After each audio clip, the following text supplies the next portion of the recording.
have a lamp now.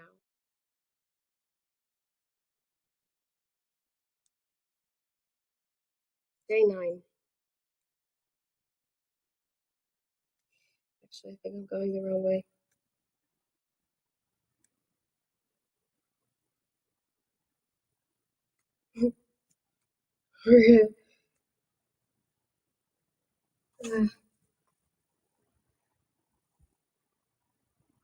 Okay. Day 9. 7 colibri on the fogometer. Absolutely no question of going for a walk, still tinkering with the aurograph. Proceeded to check the fog's sulfidic density, took another tiny sample with the suction pump and transferred it to the double helix. I attached the linden hoop, theodolite, and naturally forgot, yet again, to amoebize the connections first. The result, 2 hours hard work cleaning them with the micro pincers and purgative brush, likewise a volley of self-directed oaths. Marmaduke watched me in astonishment from inside his flask, his tiny lips mouthing my imprecations. I took a reading at last. The result amazed me. No, it was impossible. No water vapor could display such a high sulfidic density. Another reading, another identical result. Nonsense. I shouldn't have taken a reading without prior amoebization. Cleaning with a brush affords no guarantee. I may have measured some microbe or bacterium instead of the fog molecule. Resolved to repeat the whole procedure tomorrow, Nightingale was right when he told me I would some day put on my shoes before my socks. I'm always too impetuous when I'm experimenting. I wrote a brief memorandum from Gralsund University on the disastrous effects of overpopulation by demon bugs, Leptonotarsa demonesis, on the agricultural economy of Harvest Home Plain. Then, on the grocer's recommendation, I went to a trombophone concert in Merkholm's municipal gardens.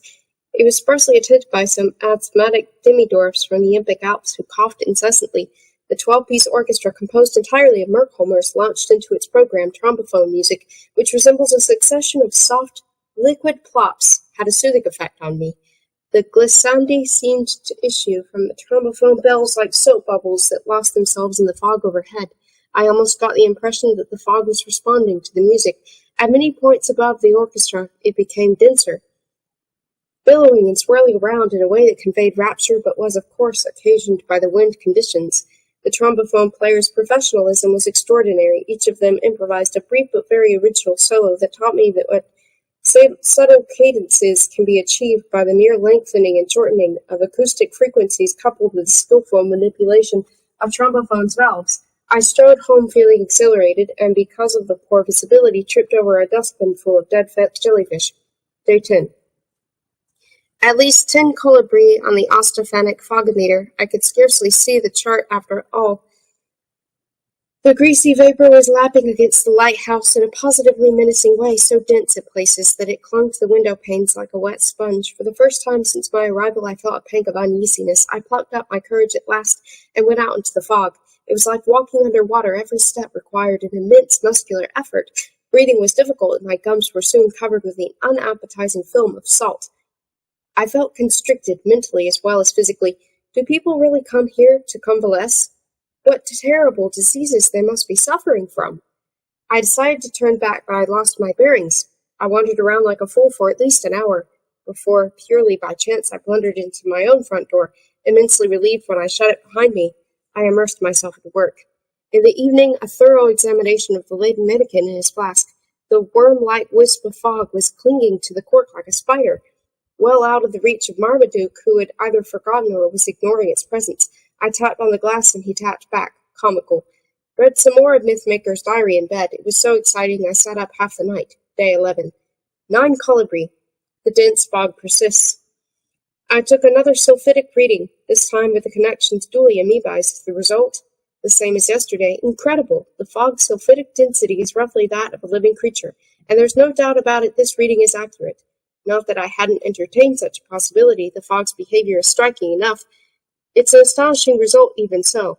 I have, for instance, obtained a similar sulfidic density reading in the case of a jellyfish. The calibration is almost complete. In the evening I tried to take my mind off things by reading the monosematization of polysmants in Gralsundian cave literature. as stimulating as dried cod. I considered the study of comparative literature as a thoroughly imprecise discipline. Strange, the fog, which I at first thought so conducive to work, is beginning to depress me. It irritates me to see how it creeps around the lighthouse, trying to seep through every nook and cranny. Day 12. Only 6 colibri on the fogometer today, a relief. A long early morning walk in the municipal gardens. Merkholmers glided past as if towed through the ground mist on strings. None of them returned my salutations. I really can't fathom why so many people come here on vacation. Well, I suppose it's inexpensive. Midday came. The aerograph was ready at last. Having devoted the rest of the morning to completing the calibration, I was able to coat the aerographic plate with radium powder, an extremely dangerous proceeding, so I donned my protective mask and my lead gloves and apron. That done, I positioned the labyrinthine test tube in front of the aerograph and carried out some final adjustments. Then came the exposure itself. Whoosh! The aerographic glow lit up my laboratory as bright as day. Marmaduke was so startled, he toppled over backwards into his nutrient fluid. A magical moment despite its purely scientific nature. Now I must wait several days for the aerogram to develop. Relaxation has set in. Smike skipped a couple of pages. Colibri had filled them with scientific conjectures of all kinds. His forebrain seemed to have taken advantage of the enforced delay to enlarge a wide variety of subjects. Much of the text consisted of mathematical equations and chemical symbols. Then the diary finally resumed. Day 14.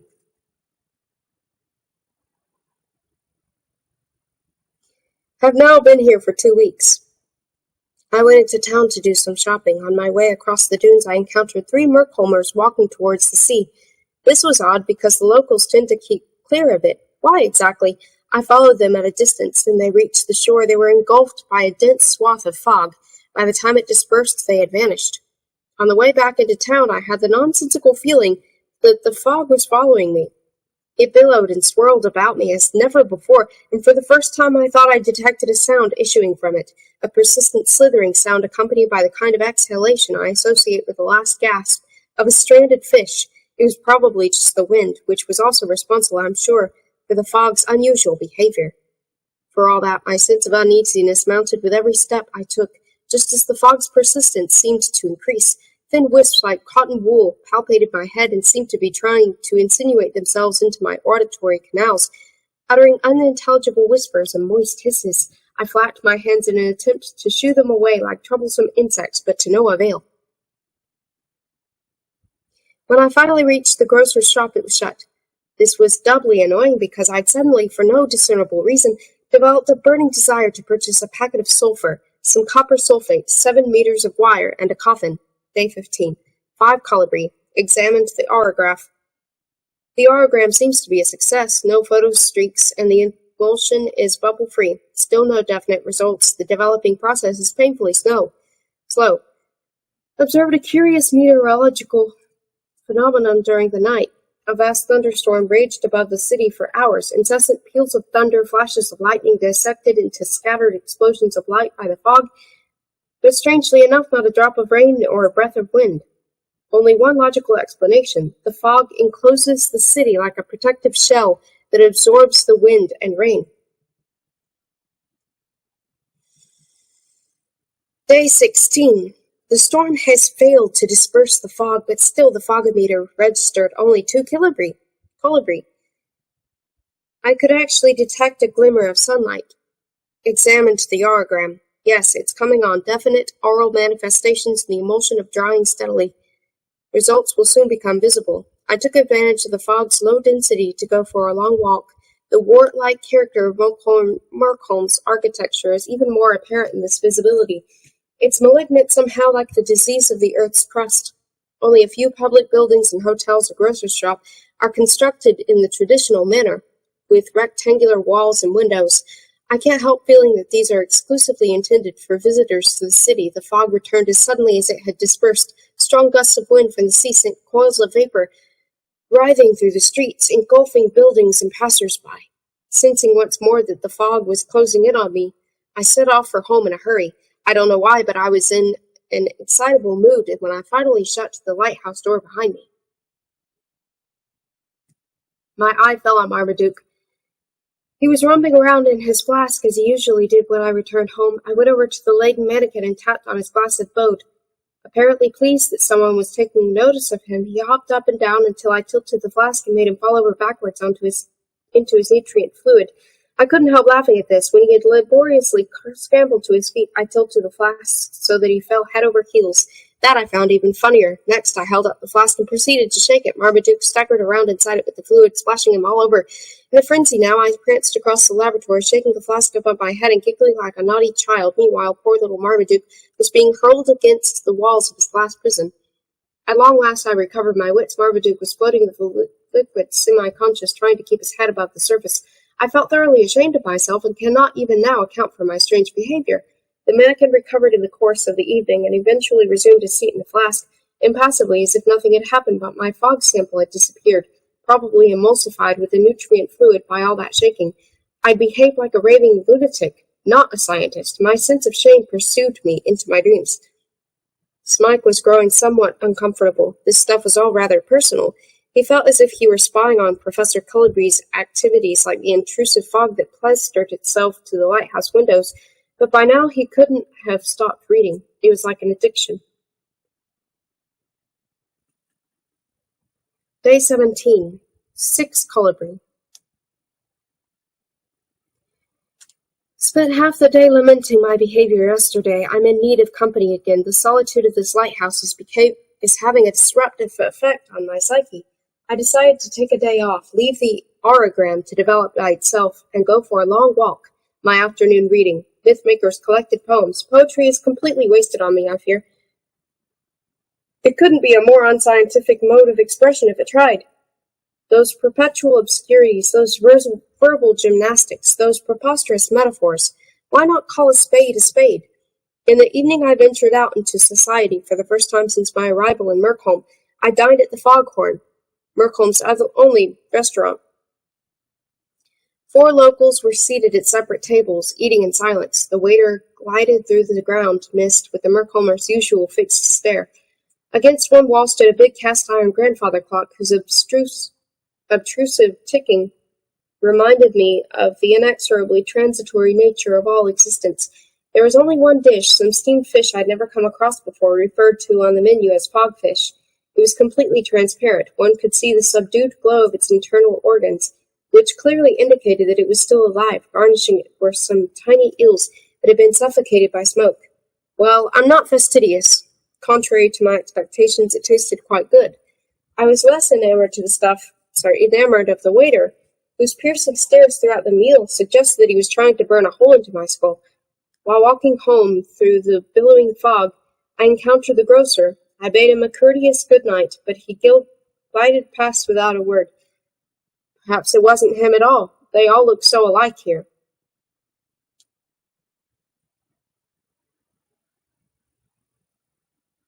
Day 18. 5 Colibri. Something I've noticed when observing fog. When a fog bank drifts toward an object, a tree for instance, its outlines begin to blur, losing their clarity and color. Then the tree seems to dissolve into the fog, leaf by leaf, branch by branch, until it disappears completely or until it turns into a fog.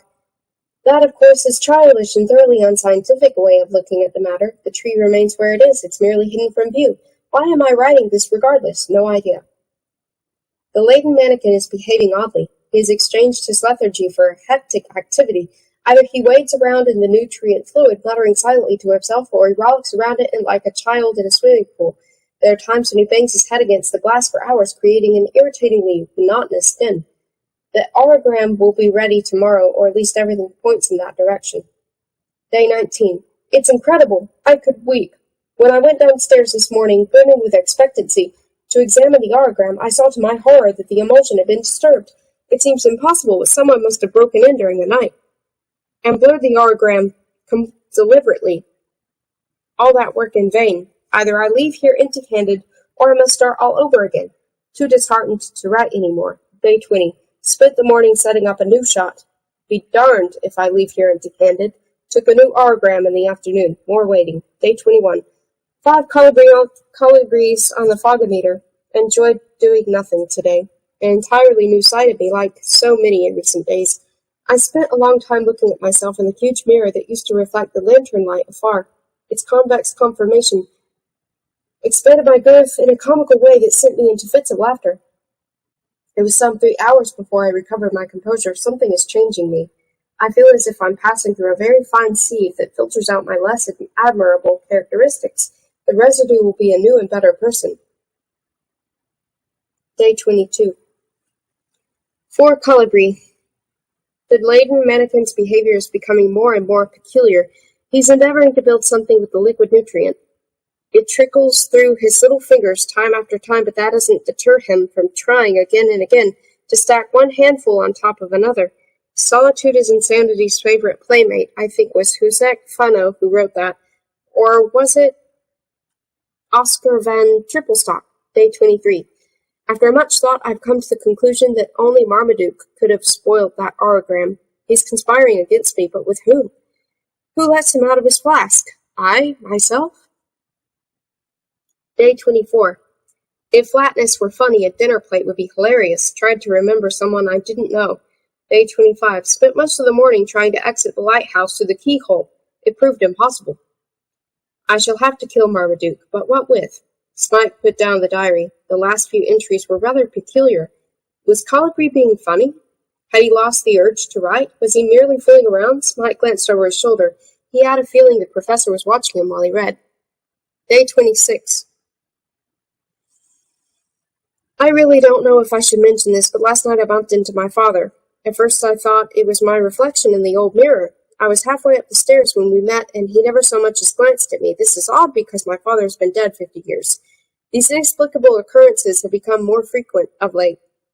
Am I worried? Not really. Strangely enough, the more frequent they become, the less they seem to matter. How many colibris on the fogometer? Who cares? Day 27. Did I pin the last 4 entries? I must have, because they're in my handwriting. But what demented dribble they are! Am I losing my mind? I've no recollection of the last 4 days. Afraid I must be sick. A reoccurrence of the demonic influenza? I don't feel well. I'm edgy, jumpy, suffering from hot flushes. I'd stop work at once if this second auragram weren't almost ready. Day 28. Was that curious entry yesterday? Of course, I pinned the 4 previous entries, but who is responsible for yesterday's? Odd.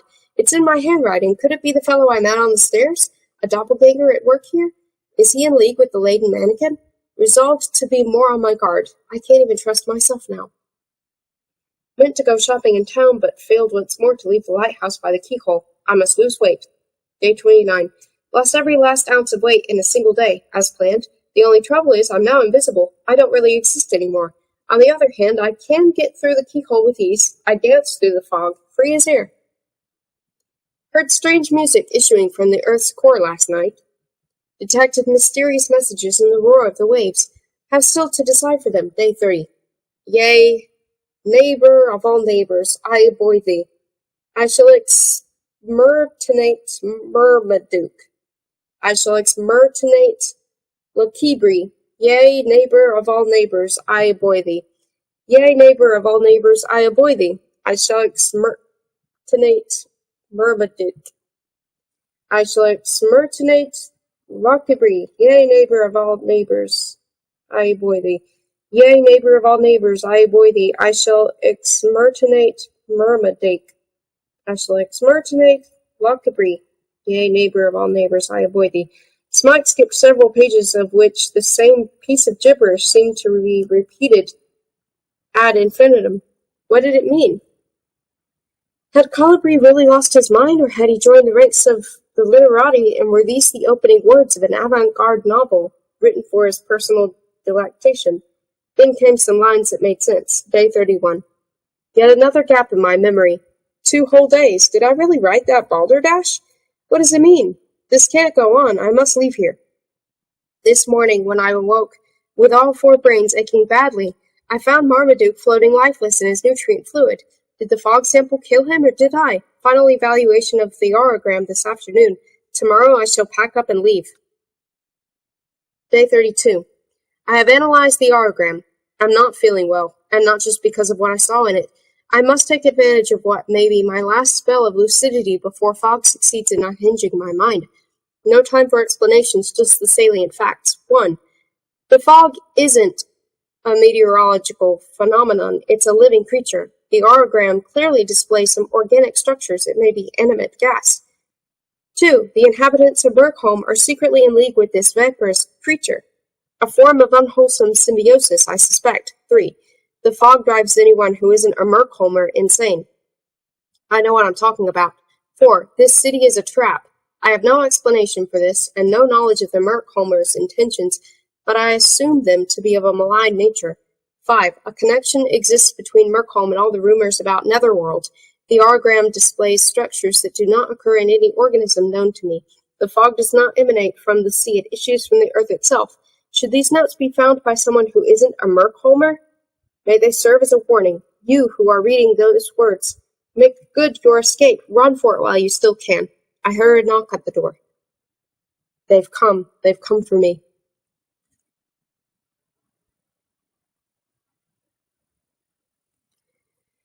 Colibri's diary broke off at this point. Smike stopped reading like someone emerging from a nightmare. His brow was beaded with sweat, and it took him a moment to remember where he was. The fog outside the lighthouse window resembled a huge spectral figure performing the dance of the seven veils. Dawn had broken while Smike was reading. I'm in Merkholm, he said dully. There was a knock on the door. Startled, he dropped the diary. Professor Colibri, at last, he cried in relief. He hurried over to the window. The fog was omnipresent, but not so dense as to conceal the fact that the lighthouse was surrounded. The inhabitants of Merkholm had assembled below en masse and were fixing Smike with their watery gaze. They've come, he muttered. They've come for me.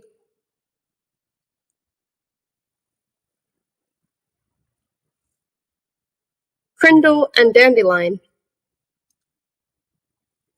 Rumo, no fencing lesson today. We're off to the annual fair. Urs, who was in high spirits as they hurried towards the east gate, had been blathering about the fair for days. Countless wisps of unfamiliar scents were drifting across the city, and Rumo viewed the occasion with mixed feelings. If Urs was to be believed, the main object was to eat as many different unwholesome things as possible. By the time they reached the gate, the fairground noises were so loud that they had to shout to make themselves heard. Ma'am, I've been waiting for this exactly a year, cried Urs, rubbing his paws together. The sideshows, the mulled ale, the mouse bladders, Rumo called back. Urs handed him a purse. There, your fairground pocket money, with the mayor's compliments. The sheer size of the spectacle made Rumo gasp like a puppy who sees a sparkler for the first time. Wolpertine was surrounded by hundreds of tents of every size, shape, and color, festooned with flags, pennants, and streamers. Their entrances were flanked by advertising posters and blazing torches. They were round tents with pointed roofs, rectangular tents with flat ones, octagonal tents culminating in quadruple domes. Tiny tents less than a meter in diameter and huge tents that jutted into the night sky like castles. The fairground was a city in itself, with streets and squares, boardwalks, steps, and bridges. Expanding into the woods and spanning the city's moat, it even included floating tents mounted on boats and pontoons.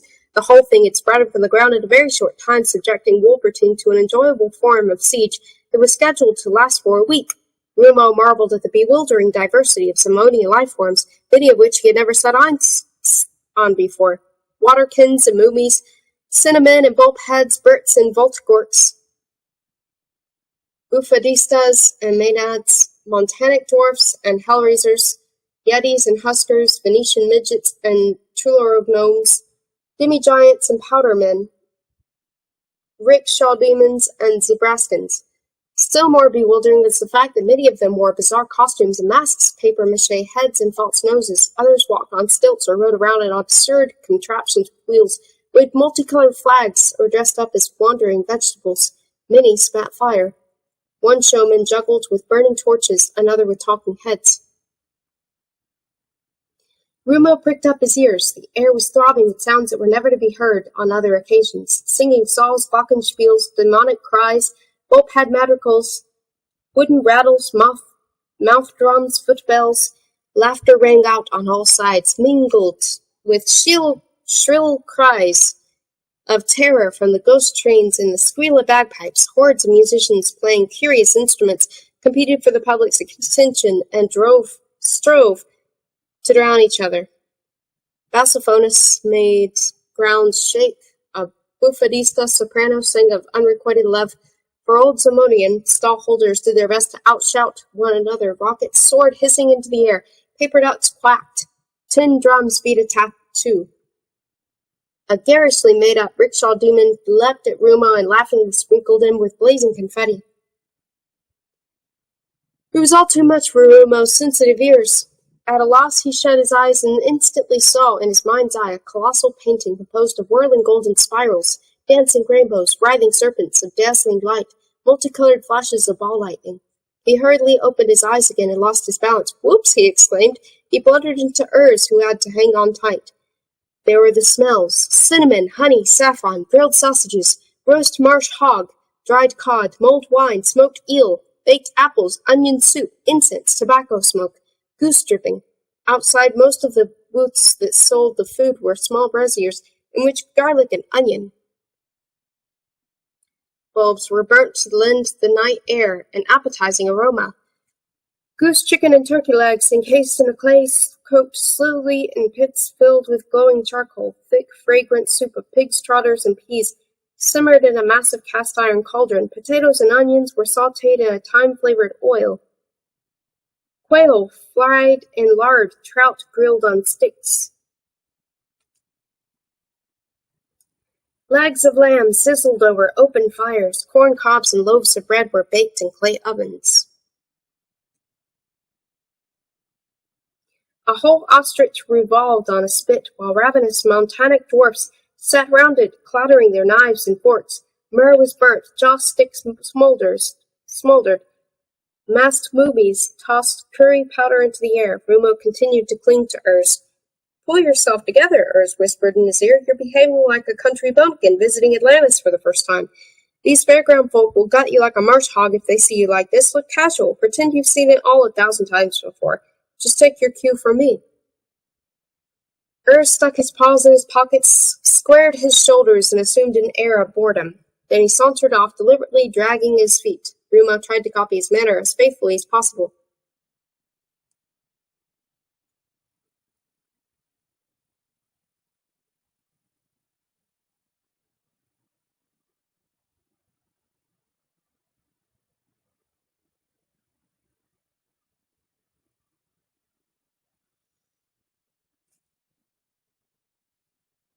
"The Beasters. Look at those Beasters from Honey Valley," cried Urs. "That's the legendary queen bee honey they're selling. It's supposed to make you immortal." He indicated a group of eye-catching individuals who were ladling honey out of big clay jars and dispensing it to their customers. They wore beehive hats with hundreds of bees flying busily in and out of them. "They're reputed to be insects themselves," Urs said with a grin. "Gigantic queen bees. No one has ever seen them without clothes on. Is that what you believe?" "Oh, sure, they're huge, immortal queen bees, and they work at the fair," Urs laughed.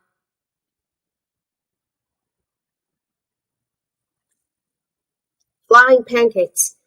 The crowd swept them along like flotsam and washed them up in front of another spectacle. A wave-faced gnome in bulky wooden clogs was tossing discs of dough into the air. They spun round and round, becoming wider and flatter.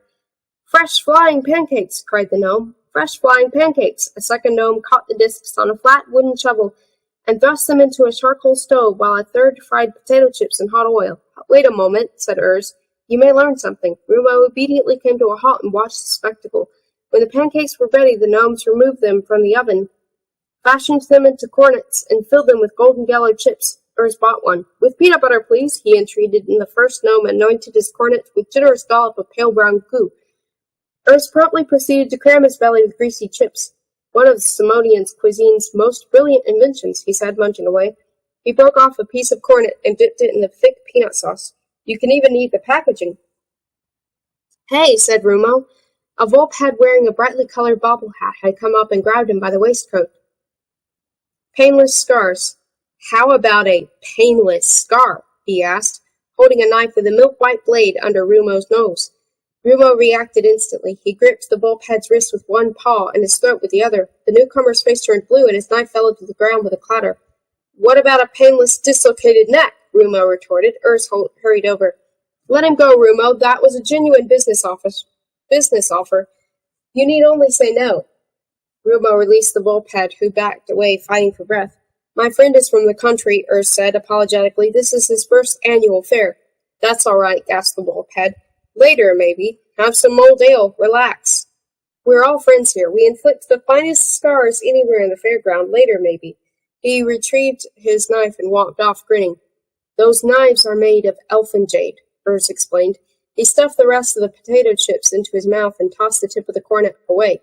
Elfin jade, he went on with his mouth full, is the stuff that falls from elfin wasps' wings when they wake up and give them a shake. He swallowed the last chip. If you collect elfin jade and subject it to extreme pressure, you can use it to forge knives that inflict painless cuts. You could amputate someone's arm and it wouldn't hurt. Here, look! He parted some clumps of fur on his right forearm to reveal a skillfully incised scar shaped like a broken heart. In the middle was a name.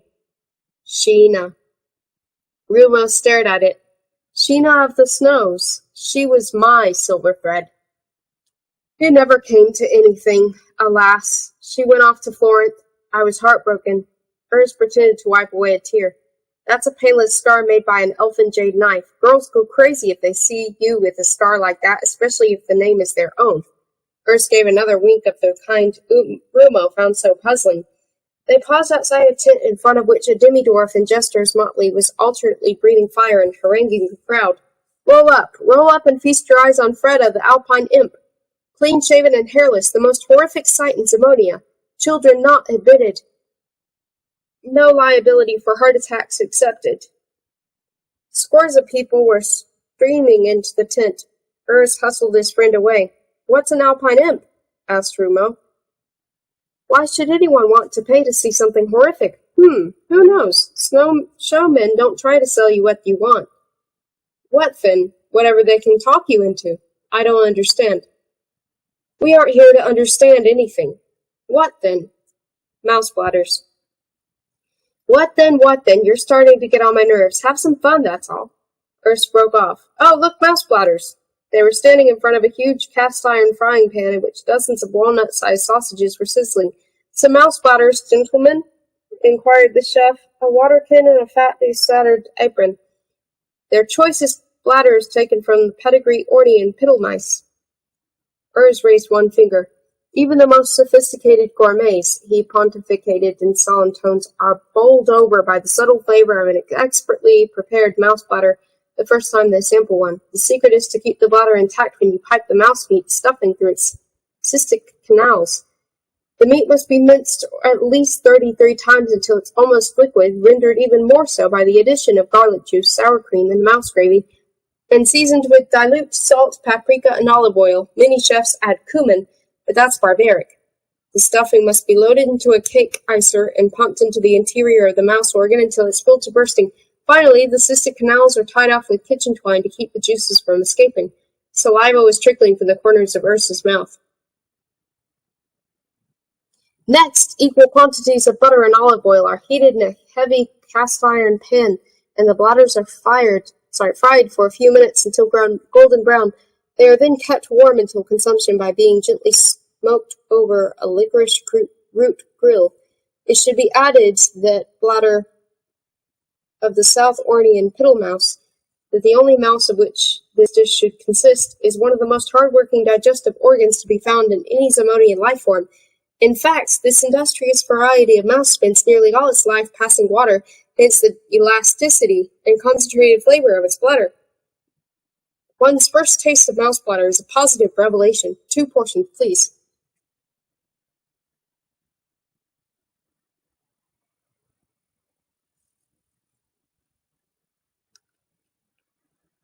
Well? Urs asked expectantly. He had watched with growing exasperation as Rumo tossed bladder after bladder into his mouth and gulped them down without chewing them even once. His friend showed no signs of enjoyment, still less rapture. Huh? Rumo said vaguely. Those mouse bladders. Tasty? The ghost train. Oh, yes, thanks. Rumo tossed the empty paper bag heedlessly over his shoulder. He had spotted Rala queuing up outside a huge black tent adorned with posters advertising the unspeakable attractions inside. Hey, that's a ghost train, Urs said, his mouth full. We must try it, definitely. He walked over to the posters and started to read them. Rumo trailed after him, never letting Rala out of his sight.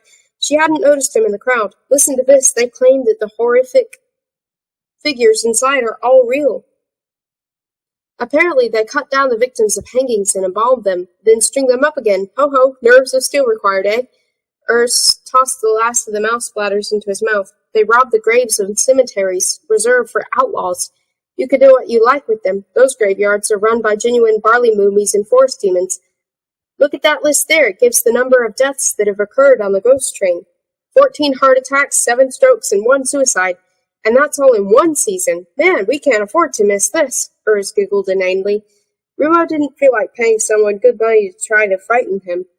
He was past being frightened since his adventures on Roaming Rock. It says someone on this ghost train was so scared by a movie he developed a nosebleed that simply wouldn't stop until it drained his body dry. They've left him here as a permanent attraction, going round and round in a car filled with his own congealed blood. Rumo was covertly watching Rala. Urs followed the direction of his gaze. Hey, there's Rala. She's going for a ride, too. Rumo would have found it quite impossible to walk up to Rala and accost her. He would sooner have picked a fight with a dozen of Bloodens employed to push the fairground swing boats. Before he could pursue that thought any further, Urs had fixed everything. He simply went up to Rala and laid a hand on her shoulder. They exchanged a few words, then Urs beckoned to Rumo, who walked stiffly towards them. He stuck out his paw and mouthed out some form of salutation when he was still yards away. Why didn't his body obey him when Rala was close at hand? Why did her proximity always make him feel as if he were two of him? As if he could see himself in his own awkward gestures? What was the magical power that emanated from this girl, and why was Urs unaffected by it? He resolved to shake Rala's paw gently but firmly, gaze deep into her eyes, and speak in a slow, clear, sonorous voice. "Hello, Rumo," Rala said affably. They were the very first words she had ever addressed to him. Hello," Rumo replied in a muffled voice, lowering his eyes. He withdrew his paw just as Rala was about to shake it. Then he blushed and stared at the ground. Urs shot him a reproving glance. "We're going together," Urs said firmly. "It'll work out cheaper for all of us." Rumo stood rooted to the spot. His mouth was so dry that he was afraid of biting his tongue if he spoke, so he said nothing. "There are some genuine cackerbats flying around in there, so watch your coiffure," Urs told Rala jocularly as he boarded the car with Rumo and sat her down between them. The car was a tight squeeze, so they squashed together. A change came over Rumo when he felt Rala's arm against his. He started to sweat. "Hey, are you scared?" asked Rala, who had noticed his uneasy expression. "I'm never scared," Rumo replied hoarsely. "Oh-ho," said Rala, imitating his croak. "So you're never scared, eh?" A Yeti bent over the car and secured the door. "In the event of a fatality during the ride," he said darkly, "kindly don't throw the corpse out of the car. The ghouls would eat it, and they're supposed to be on a diet." Urs and Rala tittered. Rumo tried to join in, but his contorted facial muscles refused to relax into a smile. He looked as if he might throw up at any moment. "Have a good scare," the Yeti gave them a wave as the car glided past him into the gloom beyond the swing door. "And never forget, life is more horrific than death." Darkness engulfed them. All that could be heard was the rattle of the car and the distant screams of other passengers. Rumo tried to ignore the alarming scents, but couldn't. There seemed to be a lot of malign spirits lurking in the gloom. A thin plaintive cry rang out. It was only just audible, like a final plea for help from someone buried alive. "Ooh!" Rala exclaimed, feigning terror. She nestled still closer to Rumo. A miniature flat car came clanking out of the darkness. On it was the dimly illuminated figure of a dead dwarf sitting in a tub of congealed blood. As they passed it, Rumo noticed a cobweb clinging to the head of the desiccated corpse, and a rent in the neck from which sawdust was escaping. Rivulets of blood were trickling down the figure's chest and into the tub.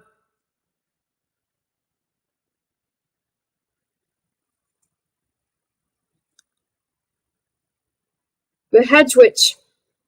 The car stopped abruptly. With a thunderclap, the ground ahead of them opened. There was a shell burst of red and yellow paper streamers. A cloud of green vapor arose, and when it dispersed, they were confronted by a gigantic hedge witch. She wore a robe of autumn leaves. Her limbs were thin, gnarled branches and 2 will-o'-the-wisps glimmered in the empty eye sockets in her wooden skull. Her lower jaw dropped open and released a white moth into the darkness. A hot wind swirled round the car as they reached for Rala's face. with her pointed, thorny fingers. Rala clung so tightly to Rumo that he could feel almost the whole of her body against his, the most thrilling sensation he'd ever experienced. I'm going to faint, he thought, with a frisson of ecstasy. But he remained conscious. There was another clap of thunder, and the witch vanished. Rala continued to hang on tight. Was she real? She asked. Yes, said Urs, real but stuffed. The witch had in fact been the ride's piece de resistance. Like all ghost trains, this one had promised more than it delivered. The desiccated corpses that danced around in the flickering light may have been real, and the malign spirits Rumo had sensed were probably just the ghost train's staff of down at heel bloodums and other riffraff who filled the tunnels with spooky cries and acted as ghosts in ill-draped bedsheets. Rumo could scarcely stand when he climbed out of the car. His knees were knocking, he was trembling all over, and his fur was glistening with perspiration. The witch was good, said Urs, but the rest... So you don't know the meaning of fear, eh? Rala said to Rumo. She laughed, but her laughter sounded friendly and unmalicious. Outside in the milling crowd, Rumo tried desperately to think of some snappy retort, but before he could do so, Rala had been spotted by someone. It was Rolf, who was standing on the other side of the street with Bala, Olek, and a girl whom Rumo recognized from school. Rolf waved. Rala left Rumo's side without a word, elbowed her way through the throng, and threw her arms around Rolf's neck. Rumo gasped. Since when had they been so friendly? There! Rala had given Rolf a kiss on the cheek. The ground seemed to yawn at his feet. Then a party of roistering fairgoers surged past, hiding Rolf, Rala, and the others from view, and they were gone. Girls, Urs said with a shrug. You never know where you are with them. Rumo shut his eyes and tried to make out the silver thread, but his mental images were so chaotic he might have been peering into a kaleidoscope. Smoldering herbs, rank sweat, and crude smells of all kinds combined to form such a rotating mishmash of colors that he hurriedly opened his eyes again. If he'd had to rely for guidance on his nose alone, he would have blundered into the nearest tent pole. Come on, we haven't seen anything yet. Rumo plodded sullenly along in Ursa's wake. How this din was getting on his nerves. The vulgar music, the stench. Why had Rala thrown herself into the arms of that repulsive creature? Why had she done so in front of everyone? Why in front of him? And how had that little terrier become so pally with her? What was he himself doing in this lunatic asylum of a fairground? He longed to go home. Hey, you! Yelled a voice in Rumo's sensitive ears. A gaunt and peculiarly hideous black-robed figure had planted itself in front of him and was pointing at him accusingly with a pencil-thin forefinger. Yes, you! The Uglies.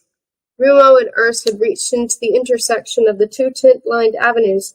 3 female figures, attired in black, were dancing around a big iron cauldron into which they periodically tossed small, squeaking creatures. It was one of them who had barred Rumo's path. Most of the fairgoers steered well clear of this spectacle. Uglies, Urs whispered. Don't let them foist a prophecy on you. You! Cried the tallest of the Uglies, leveling her long finger at Rumo. Listen to me, I'm the Ugly Posco.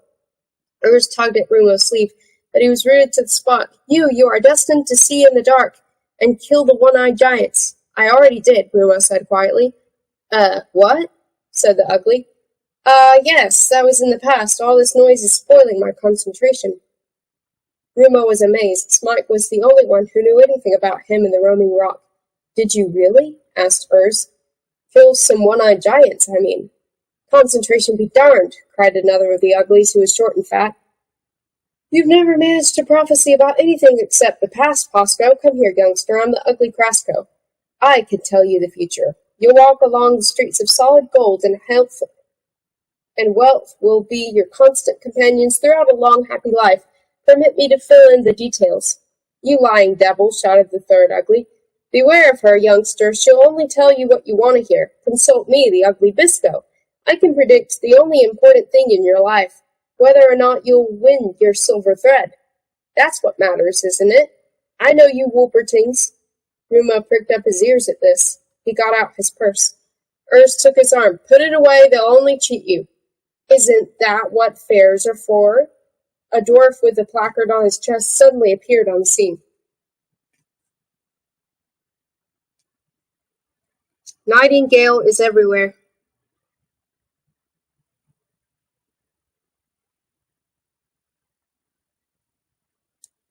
Enough of this oracular guesswork, he yelled. Enough of this disreputable hocus-pocus. Consult Professor Abdullah Nightingale's chest of drawers oracle in the star tent. Only that will provide you with the scientifically attested prophecies. Absolutely reliable predictions on a purely empirical basis. No commercialism involved, admission free. The tall ugly aimed a kick at the dwarf, but nimbly dodged it and disappeared into the crowd. Enough of this oracular guesswork, he croaked again. Then his voice was drowned by the general tumult. Urs took advantage of the rumpus to drag Rumo away. Hey, but I was going to... Tell me, what was all that about one-eyed giants, etc.? Nothing special. Nothing special? Come on now. A noisy crowd of revelers came dancing along the streets toward them. Dwarves, gnomes, a few bloodums, several Menads and Berts, dozens of Gettys, all in shabby costumes and clearly the worse for drink. They were waving little flags and wooden rattles and splashing passers-by with the contents of huge pitchers of beer. Unprepared for such an onslaught, Urs and Rumo were borne along by them. It wasn't until they'd been swept past a few dozen booths that they managed to extricate themselves from the mob. Panting hard, they took stock of their surroundings. A prize-fighting tent run by bloodums, a booth where blood could be pawned, a shadow theater, a coconut's shy.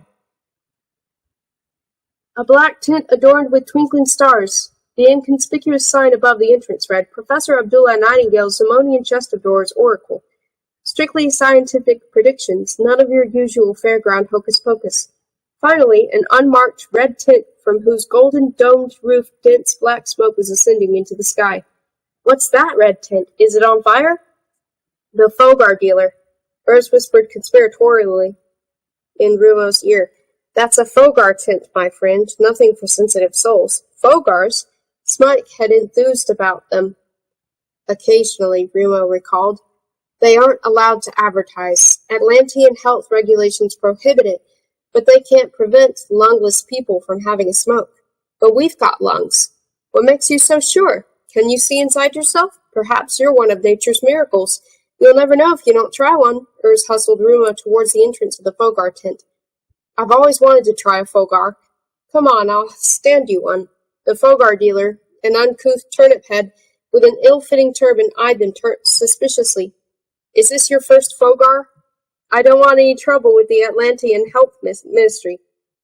I was smoking Fogars before these ridiculous laws existed, Urs declared with surprising self-assurance, and my brother here doesn't even have one lung, a congenital defect. 2 Fogars, please. The Fogar dealer looked past them to see if he could spot any Atlantean health inspectors in the crowd. Then he beckoned them into the tent. You must be one of nature's miracles, he said, handing Urs the Fogars. That'll be 4 pyras. Rumo's first puff seemed to fill his lungs with boiling fog. He tried to expel the smoke at once, but his throat felt as if it were in a noose. Panic-stricken, he looked at Urs, who was sitting opposite him with his back propped against the wall of the tent. He, too, had lowered his Fogar after the first puff. His body looked like a candle left too close to a hot stove, and his face was melting like the butter in the sun. He seemed to be dissolving completely. Was that the effect of Urs's Fogar, or his own? Rumo would have liked to ask him, but he couldn't speak, let alone breathe. His panic intensified. Perhaps some oxygen would help. He staggered past the Fogar dealer and made for the entrance, fighting for breath. So you aren't one of nature's miracles after all, eh?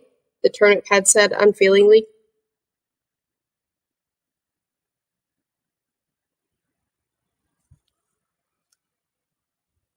You can't force it, youngster. The smoke will either exit of its own accord or not at all. The worst thing to exert pressure, just don't breathe. Rumo tottered along the avenue. Noises, sights, smells, everything became amalgamated into a vortex that whirled around him. Dwarfs wearing sandwich boards cried their wares. Roll up, discuss Florentine torturers' techniques with the talking gallows. Age-old folkloric information humorously imparted. Rice grain literature, whole novels inscribed by bonsai mites on grains of creamed rice, hundreds of titles in stock. Walk up, see Freda, the horrible, hairless, alpine imp. Even the thickest skin can scarcely endure the sight. Get the heebie-jeebies or your money back. Rumo tottered on through the jostling fairgoers. Was that Rala drifting past? Rolf, Bala, and Oakbeck? Were they laughing at him? The smoke rampaged around his chest and rattled his ribs like a beast in a cage. He bumped into someone he could cling to for support. Then he vomited, retching up everything inside him, his breakfast, the mouse bladders, the fogar smoke. "Hey," the voice seemed to come from very far away. "My jacket!" Rumo passed out. Fogars only agree with shark grubs, and I wouldn't advise even them in the star tent to smoke once. Are you a shark grub? No. Are you an idiot? Yes. Who had said that? It was pitch black. My lovely jacket, ruined in all probability, mouse bladders, greasy, unwholesome things, almost worthless from the nutritional point of view. That plus the fogar smoke, a disastrous combination. Where was he? Lying on the ground? Apparently. Rumo raised his head. Hello? He said feebly. Anyone there? Two lights went on in the darkness. No, not lights. They were eyes. Huge, luminous, yellow eyes. Was he dreaming?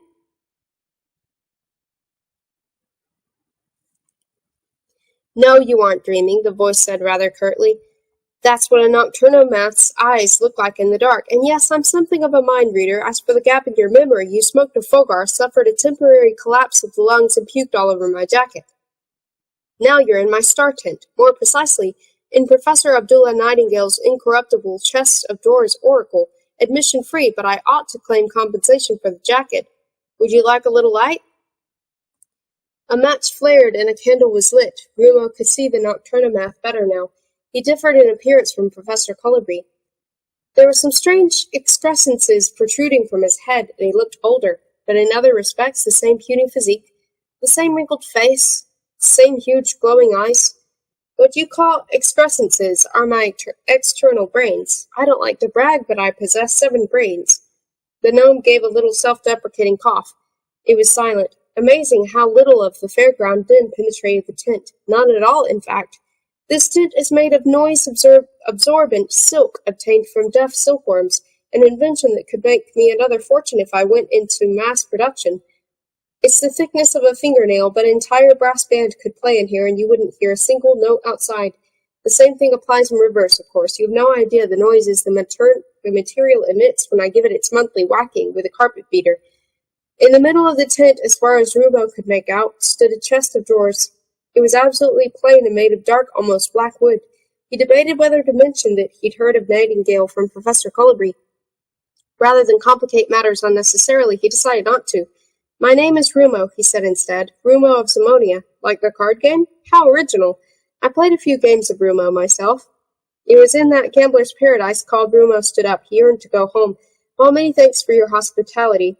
Where's the exit? In spite of the candle, it was still so dark that all he could see was the chest of drawers. Yes, it's pretty dark in here, said the professor, but there are miracles that can only occur in the dark. Where's the exit, please? You don't want to try out my oracle? To be honest, no, I'm not feeling too good, and I've had it up to here with this fairground hocus-pocus. Nightingale's eyes flashed, and something inside his head crackled ominously. Hocus-pocus, he hissed. This isn't hocus-pocus, it's scientific exactitude. I'm sure it is, but excusingly Nightingale held his soiled jacket to the candlelight. The sight was so nauseating that Rumo heaved despite himself. Sit down on that chair. Rumo blinked. Yes, there was a chair behind him. He sat down. All right, if it won't take long. No, it's over in a flash. You open a drawer, that's all. Very well. I'll explain the whole thing. Shall I quickly infect you with the information? Nightingale approached with his forefinger leveled at Rumo's ear. Rumo shuddered, involuntarily remembering the Colibri Smike episode. No, he said, I'd rather not. Nightingale withdrew his finger, looking disappointed. In that case, it's the slow and laborious way. Would you like a detailed exposition of the short version? Rumo groaned faintly and clutched his head. The short version, please. Right, we'll skip the theoretical aspect and spare ourselves the scientific minutiae. All you need to know is this. That chest of drawers there, which you probably assumed to be made of wood, consists of highly concentrated darkness, a darkness dating from a time when time did not exist. It's the only material in the universe, if material it may be called, that is free from the shackles of time and capable of summoning up the future. If you ask me how I managed to— Rumo gave another groan. All right, no details, just the crux of the matter. I'm not interested in foretelling the future, to be honest. That's just an amusing byproduct of my invention. No, what interests me is the effect on people of knowing their own future. In other words, how much future they can endure. At the very least, it will confirm my theory The no-existing Zamodian life form, nocturna maths accepted, of course, can really bear to know its own future. Are you prepared to help me discover the truth, card game? My name is Rumo. Sorry, I got a trifle mixed up. Nightingale's brains crackled again. It's quite simple. You must think of the name of someone whose future you want to know. If you want to see your own future, simply think of your own name. Then the door bearing the first letter of your name will open, and you can look inside. There won't be all that much to see, just a glimpse, that's all. Then the door will close again, and that'll be that. Yes, all right, said Rumo. Can we begin? At once, but first I must extinguish the candle. As I already said, some miracles can only occur in the dark. Nightingale blew out the candle, plunging the tent in total darkness.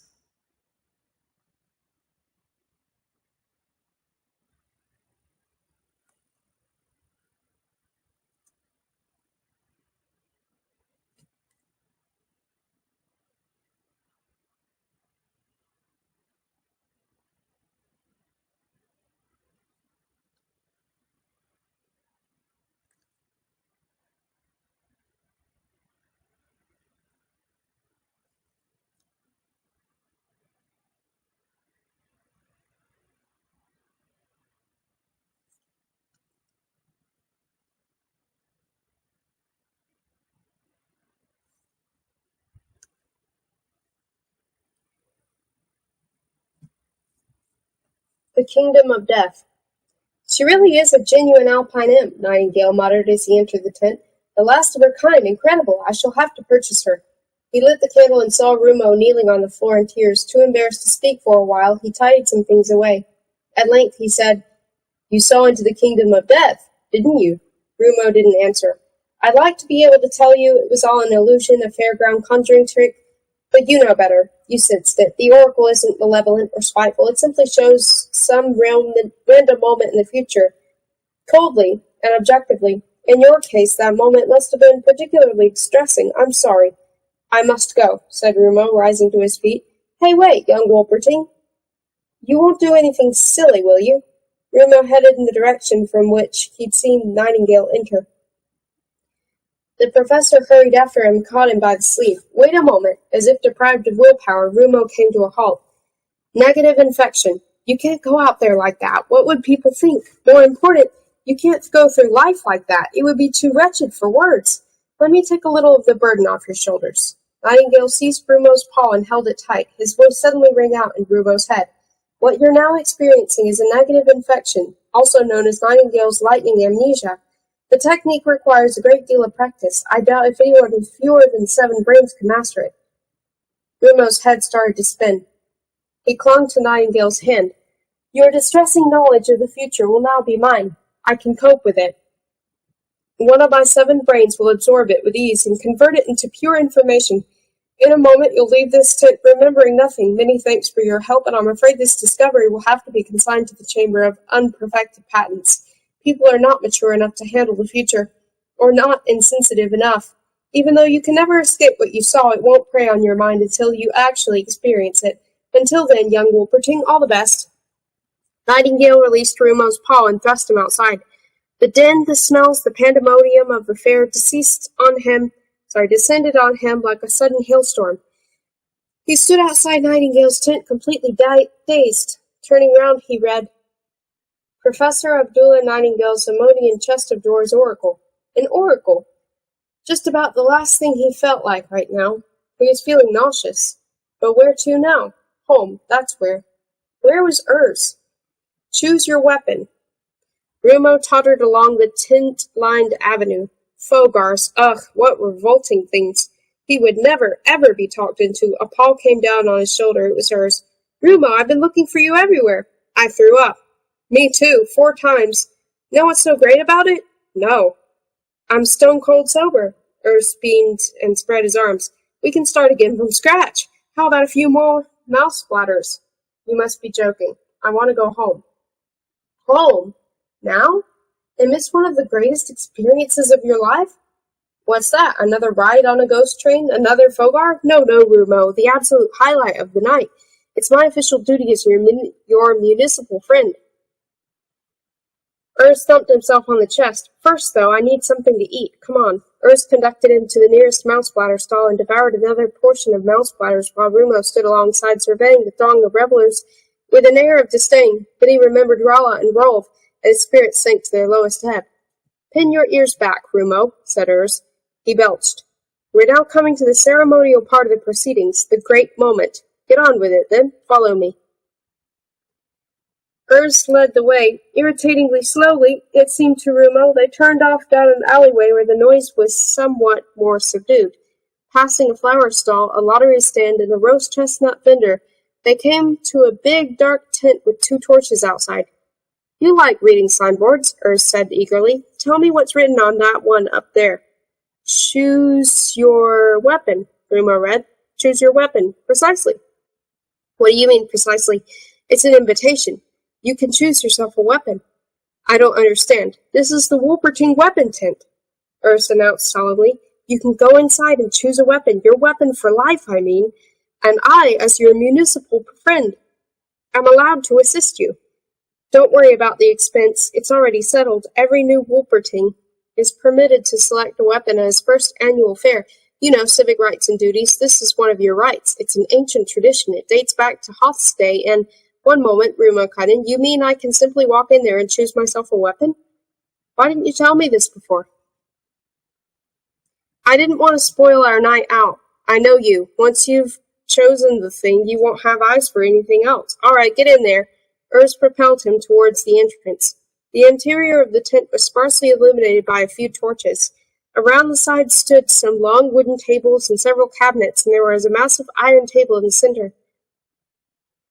Rumo scanned the arsenal on display. The tables were laden with heavy battle-axes, 2-edged swords, balls and chains, and halberds.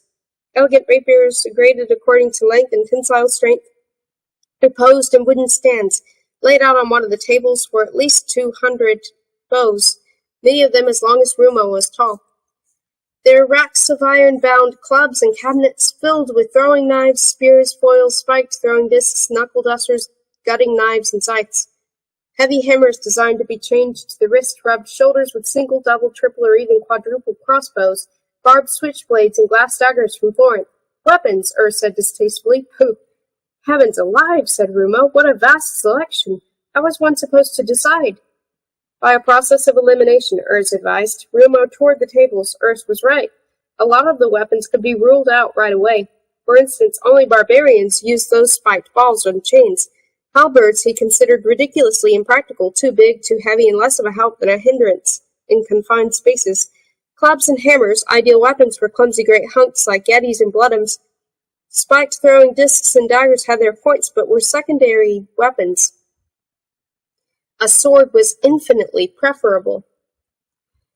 That narrowed the choice down to sabers, swords, rapiers, and cut-and-thrust weapons in general.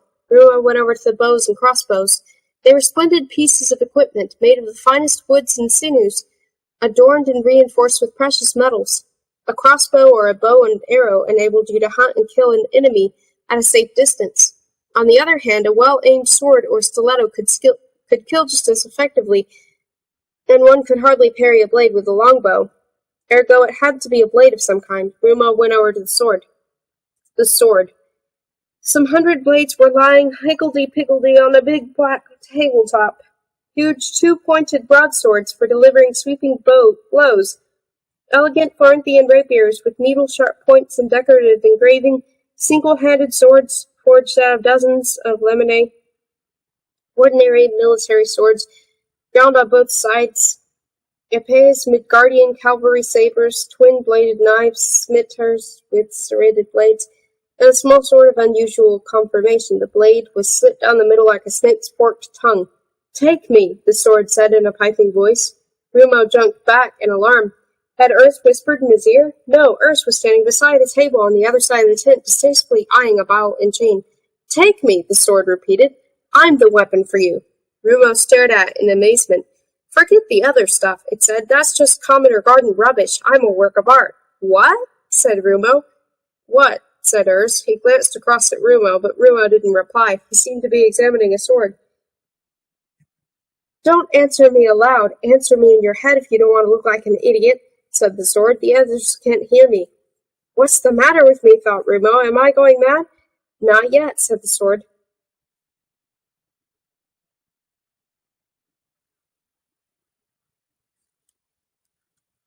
But it could easily happen once you've seen me in action. You wouldn't believe the things I can do. I specialize in the impossible. Rumo peered harder. No, the sword wasn't moving. Where was the voice coming from? It's time you caught on. I'm a talking sword, or rather, a sword with telepathic powers. The last word in modern weapons technology. The voice wasn't coming from outside. It was in his head. That's right. Take your time. You'll get there in the end. It isn't every day one comes across a weapon endowed with reason. Actually, that's a contradiction in terms. Haha, no, seriously, I'm a blade made of sacred steel, forged to perfection and destined for your paw alone. Other Wolpertings wanted to take me, but I strongly urged them not to, and they all complied. I advise you to do likewise. You want me to choose something else, or you mean? Rumo queried in his head. No, stupid. To listen to my advice. Who are you calling stupid? It would be stupid to turn me down. That's all I meant. I'm a bargain. Rumo was bewildered. Uncertainly, he looked across at Urs, who was idly feeling the blade of an axe. He didn't appear to have noticed a thing. Who are you? Rumo asked. I'm poetry in motion. I'm a death wish in steel. The death being that of your enemies, of course, not yours. I'm a comrade in arms. I'm a fanfare ringing out over a corpse-strewn battlefield. I'm the triumphant cry of the victor pursuing his defeated foe. Where do you come from? From Demon Range. And how did you get here? Are you ready to hear my story? Rumo cast another glance at Urs, who was aiming a crossbow at some invisible enemies. Yes, go ahead. History of a demonic sword. Dwarf smiths forged me out of ores mined from Demon Range. I'm an alloy of petrified demons' brains and minerals from outer space. An explosive combination, my friend. My blade yearns to do battle. What are these demons of yours? I want no truck with demons. They're good demons, naturally, demons of the first water. The thing is, there was this battle between good and evil demons in Devil's Gulch. I'm sure you've heard of it. No, I haven't. You haven't? Well, never mind. It doesn't matter. It was all to do with this, golden apple that was supposed to make anyone who carried it invisible, and anyway, we fell out over this stupid apple. One insult led to another, blah, blah, blah, and before you could say knife, a pitched battle broke out. You know where it is, Demon's Gulch. Oh, sorry. Demon's innards were spurting in all directions. It was the biggest bloodbath for, well, quite some time. The battle went on for a year. Springtime came and we hacked off each other's arms. Summer came and we skewered each other with spears. Autumn came and we riddled each other with arrows. Winter came and Yes, Rumo thought impatiently. Can't you make it a bit shorter? All right, nobody really won, and in the end, all of us were dead. Ha ha. Then we were buried in Demon Range. They laid us to rest in subterranean cave. Can you imagine? All those dripping stalagmites? Or should it be stalactites? No matter. Anyway, there we lay for thousands of years, turning to stone with the water dripping on our heads. Plip, plop, plip. Get it? Then suddenly crash. This meteor slammed into the mountains and crushed us all, creating the largest and most productive mine in Zamonia. Your corpse was crushed by a meteor? Yes, a gigantic meteor composed of iron straight from outer space. The result was a mixture of rock and cosmic iron, and embedded in it the crushed remains of some top-grade demons. You follow me? Then came the miners, who dug out this splendid super ore from outer space and the finest iron ore in Zamonia, if not the entire world. They kept coming across petrified demons' corpses and being superstitious and anxious to propitiate the demonic spirits. They forged a sword in honor of every corpse they discovered. They took the demons' petrified brains, pulverized them, and sprinkled the powder into the molten meteoric iron. And that's the origin of the legendary demonic swords. No idea why we're capable of thought. It must have something to do with the stuff from space. Sounds weird, doesn't it? Yoo-hoo, I'm a demonic sword. Rumo felt a heavy paw on his shoulder. He uttered a startled cry. Man, oh man, said Urs, that thing must appeal to you. You've been gawping at it for ages. I'll take it, said Rumo. That's my chosen weapon. Having left the weapons tent, Urs and Rumo allowed themselves to be swept along for a while by the jostling, shoving throng. Why did you settle on that toothpick? Urs demanded. You could have picked a 100-layered sword of finest Florentine steel or something similar. Rumo decided to keep his secret to himself. What's next? He asked to change the subject. Urs paused for thought, but only briefly. We'll drink a tankard of mulled ale. Or two. That would be a fitting conclusion to an eventful day, wouldn't you say? Rumo nodded. A drink he could handle. He was genuinely thirsty. A rude awakening. Even in his dreams, Rumo could hear fairground music blaring and see a grotesque procession of stilt-walkers and bullheads, uglies and dwarfs. He also saw Rala kissing and holding hands with Rolf.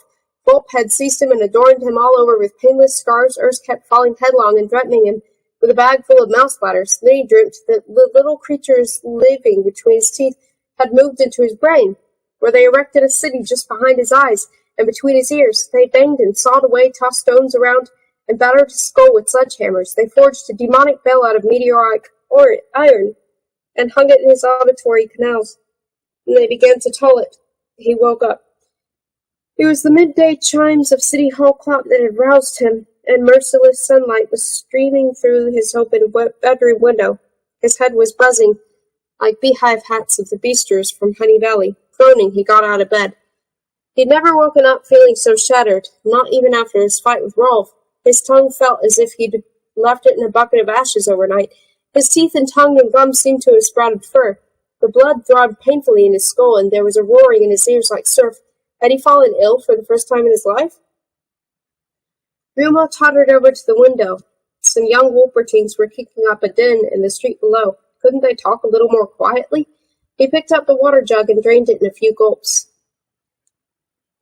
He tried to remember. The fair, Rala, naturally. Urs mouse bladders, Rolf, ouch, a sharp pain in his left ear. Rolf and Rala holding hands, they hadn't been a bad dream. What else? The uglies, that Fogar, ugh, he promptly felt sick again at the thought of it. The ghost train, what else, what else? Good morning, a cheerful voice exclaimed inside his head. Did you sleep well? You must have, the way you were snoring. He noticed only now that there was a sword lying on his table. Choose your weapon. Of course, the weapons tent. Had he really chosen this grotesque little sword?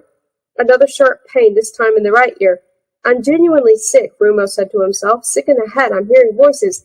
He sat down on the bed with his paws over his ears. Lost your memory? Said the voice in his head. Too much mulled ale? It's me, your chosen weapon.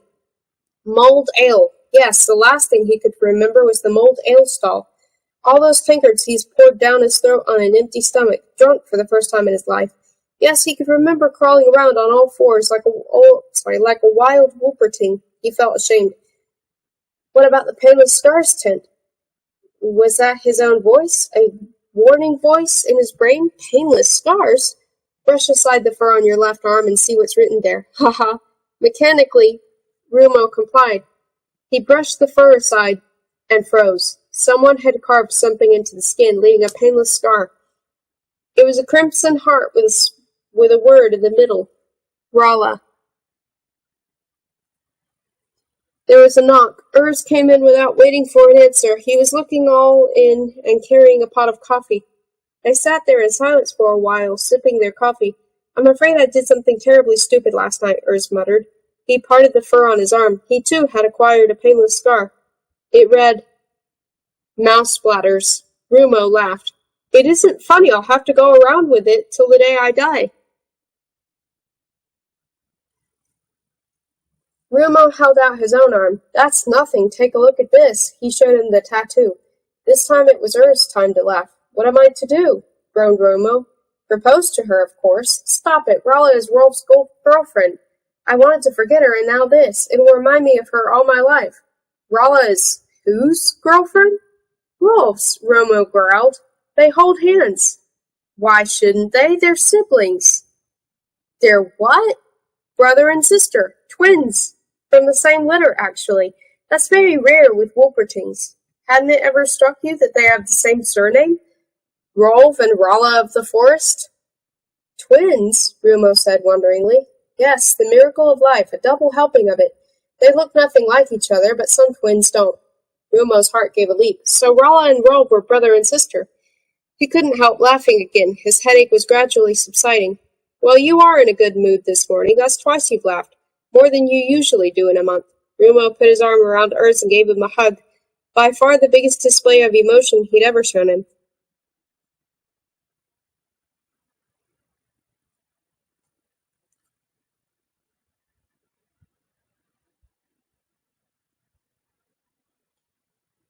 Dandelion. Rumo was in high spirits. Rolf and Rala were siblings. Splendid. His headache had disappeared completely like that strange voice in his head. His sense of balance was still impaired, but that too was gradually improving. He marched through Wolperting to show off his new weapon to all and sundry, being able to dispense with a scabbard because of the slit in the blade. He'd stuck the sword in his belt. That way everyone could see it. Rumo's first weapon. He paused outside the tailor's shop to inspect himself and his sword in the big mirror beside the door. Snazzy, huh? Rumo gave a start. You'd better get used to it, that's the way I sound. It all came back in a flash, the talking sword, the buried demons, the meteor. It hadn't been a dream. Yes, it's a crazy story, no wonder you thought you were losing your mind, but be thankful it isn't a metabolic disorder of the brain. If it were, you'd have to spend the rest of the day barking or talking backwards or something. Ha. This is terrible, thought Rumo. I mean, fancy hearing a sword jabbering in my head all the time. Don't be like that, you choose your weapon. It was a sacred act, a bond between flesh and steel. We're partners forever, you and I. What's your name, by the way? Mine is Dandelion. Dandelion? Asked Rumo, like the flower. I was thinking more of the origin of the word. It's French. Dandelion. Lion's tooth. Something sharp and dangerous. You mean there's a flower of the same name? Yes. A poisonous flower? No, you can even make a salad out of it, I believe. What nonsense! Dandelion felt silent for a while. What do they call you at home? Rumo. Like the card game? Yes. Ha. Rumo continued to study his reflection. Yes, the sword suited him. It talked a bit too much, that was all. Hi there, Rumo. Hi there, Dandelion. Rumo walked along the street with Dandelion. 3 girl Wolpertings whom Rumo knew from school were coming the other way. He gave them a clumsy wave. They giggled and waved back. Rumo and his new knife, said Dandelion. No wonder they are stirred. Knife, did you say? I thought you were a sword. Knife, sword, the borderline is pretty vague. Just a minute, Rumo halted. Yesterday you claimed to be a mighty, demonic sword. Did I say demonic sword? Well, I meant knife. Yoo-hoo, I'm a mighty demonic knife. Rumo walked on. It's not the same, he said. That spiel of mine yesterday was sales talk, stupid. Have you any idea how long I'd been lying there? Yesterday was my 25th annual fair. I mean, I'm a knife. What fool would choose a knife when he could have a battle axe or a sword? I had to think of something. Rumo paused again. You mean you bamboozled me? What? No. Hey, all I did was use a bit of persuasion so you'd make the right choice at last, which you did.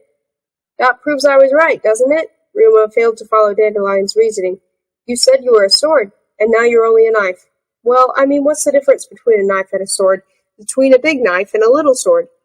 Where do knives stop and swords begin? Who can say? I certainly can't. Go on lying to me, and I'll chuck you in the river. Hey, don't do anything rash. Dandelion's voice took on a deep, solemn note. This is a great moment. Don't profane it. You and I partners in battle, a Wolperting's arm plus a steel blade capable of thought. Could there be a greater or more dangerous weapon? Rumo pondered this. Or let's say you were blinded in battle. Stranger things have happened. With me in your fist, you could go on fighting with your eyes shut. You mean you can see? In all directions, but don't ask me how. I can see without eyes myself, with my nose, with my ears. You can? In all directions, but don't ask me how. Aha, all right, another point. I can not only read your thoughts, I could read an opponent's. I would know all his maneuvers in advance. Is that true? It's true, the voice murmured hypnotically in Rumo's head. Hey, hang on, cried Rumo. That's another of your tricks. No, I can prove it to you. How? How? Yes, how? Wait, I've got it. Do you by any chance have a score to settle with someone? I certainly have. Does he possess a sword or something similar? Plenty of them. He's the best swordsman in the city. All the better. Now listen. If we teach the fellow a lesson together, will that convince you we're partners for life? Perhaps. Then take me to him.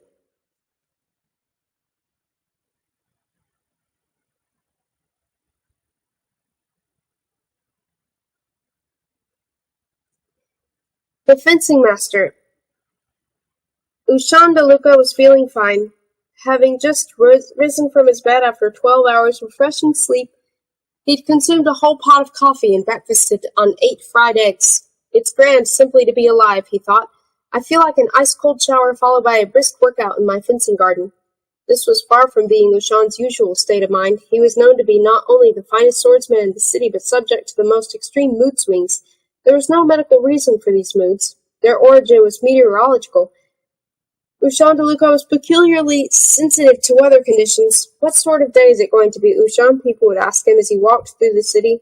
Ushan would put a paw over his eyes, stick his nose in the air, sniff, and say, for example, "There's a barometric low over the Simonian Ocean. It's moving eastwards in the direction of the barometric high centered on Zimodia itself, but it doesn't yet show any tendency to skirt this to the north. The isotherms and isothers are behaving as they should. The air temperature bears a normal relationship to the annual mean. The temperature prevailing in the coldest and warmest months, and a periodic monthly variation in temperature. The water vapor in the air is at a maximal buoyancy, and humidity is low. In other words, it's going to be a fine day. And one could safely stake the whole of one's worldly wealth on the accuracy of that forecast. Ushan found the slightest change in the weather a terrible affliction. He felt as if electrical storms were raging through his cerebral cortex, as if his eardrums were being pierced by red-hot needles, and his eye sockets filled with boiling water. The purple pouches that blossomed beneath his eyes seemed to be laden with lead shot. His forehead became a mountain range of melancholy furrows. When the barometer registered extremely low pressure, his face contorted into such a tragic mask that people felt like bursting into tears at the very sight of him, and his pet cat took to his heels, hissing and snarling. On such occasions, Ushan found life pure agony and yearned for death. His first wife, Urla de Luca, née Florentiana, had left him because she couldn't endure his erratic moods any longer. He spends the whole time sitting on the windowsill on the top floor of our home, talking to the urn in which he wants his ashes buried, she testified before the mayor when suing for divorce. It drives me around the bend because I'm afraid he's going to jump at any moment. As for that face of his, he's a nice enough fellow when the sun's shining, but I can't take any more of this. I mean, I got to know him in the springtime, but when autumn came, today Ushan couldn't have felt better. Simonia was in the middle of a stable high-pressure area. The sun was shining and there was scarcely a breath of wind. He was sitting up high in his tower, overlooking the fencing school, leafing through the latest circular from the Simonian Fencing Instructors Association. The doorbell rang. Ushan gave a start. He wasn't expecting visitors. The school was closed today because of the annual fair. He opened the window and looked down. Rumo was standing below. Rumo of Simonia. "Hello, Rumo," called Ushan. "This is an unexpected pleasure. What can I do for you?" "I've come to challenge you to a duel." "Eh? You heard what I said.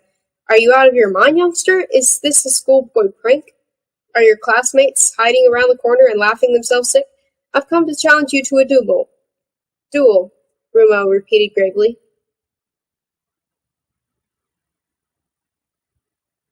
Ushan could see the whole area from his tower. There was no one in sight but Rumo. "Go home, Rumo," he called. "We'll see each other in class." He shut the window. The youngster always got out of hand when the fair was in progress. Shaking his head, he resumed his seat. The doorbell rang again. Ushan flung the window open. "What is it now? I've come to challenge you to a duel." "I can't duel with my pupils. Go away." "Then you're a coward." "All right, so I'm a coward. Push off." Ushan really was in a good mood.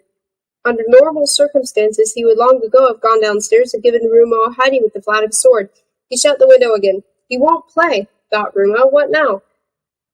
"What is his weak spot?" asked Dandelion. "His weak spot? I don't think he's got one. Everyone has. Not him. He's Ushan DeLuca, the finest swordsman." "You mean his name is Ushan DeLuca? Like that brand of rum?" "Aha, that's great." Dandelion chuckled malevolently. "What's so great about it?" "Well, it's like being called booze bottle or eggnog. There must be a reason." Rumo still didn't get it. "Listen, ask him the following." Rumo rang the bell for a third time. The window flew open. "Oh, well," Rumo called, "I suppose there's nothing to be done. Perhaps it's just too early in the day. Perhaps you're still too sober to fight." Ushan stopped short. "What do you mean?" "Oh, nothing. Perhaps you simply haven't taken enough Dutch courage on board to fight me. Sorry to have bothered you." Rumo turned to go. "Stay there." Ushan drew himself up, straight as a ramrod. His tone was sharp and authoritative. He threw the key down. Meet me in the fencing garden. Ushan DeLuca's fencing garden. There were there a heaven for the exclusive use of aficionados of the art of fencing. It would have looked like Ushan DeLuca's fencing garden, which was conceived in accordance with 7 rules. Ushan had designed it himself, worked on it for 10 years, and helped its construction. Having considered it almost complete for the past 2 years, he now confined himself to maintaining it with the aid of a couple of gardeners. While waiting for his fencing master, Rumo strolled round the garden and admired the ingenious diversity of its various features. He knew the 7 rules for constructing an ideal fencing garden a la Ushan DeLuca from the latter's book Swordsmanship. Rule number 1 for the creation of an ideal fencing garden a la Ushan DeLuca. Fencers like to move around. This apparent platitude is actually the basis of the fencing garden. Fencers like moving around in the wildest variety of ways. That, for example, was why Ushan had erected an unfinished stone wall that traversed the garden like an ancient ruin and was now picturesquely weathered. The wall was low enough to leap onto, narrow enough to require a good sense of balance, and long enough to accommodate 2 swordsmen. Ushan had also transported tree trunks of different sizes into the garden and allowed them to become overgrown with vegetation. He had commissioned Ort El Okro to build some massive tables. For some reason, swordsmen liked to jump onto tables when fighting, and dug pits and trenches. He had even excavated tunnels and erected wooden beams for climbing on and swinging from on ropes.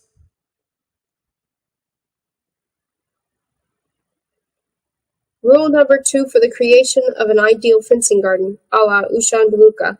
Swordsmen are vain. The garden was equipped with a number of large mirrors in which Ushan and his pupils could watch themselves shadow fencing. Countless candles supplied atmospheric lighting for duels at night, and capes hung ready to hand. From clothes horses or swordsmen in combat looked best when attired in following capes, especially red velvet ones. For the vainest of the vain, gilded rapiers and epées were available. Rule number 3 for the creation of an ideal fencing garden, a la Ushan DeLuca. Swordsmen love danger. So as to intensify his fencing garden's hazards and dangers, Ushan had incorporated numerous hidden traps.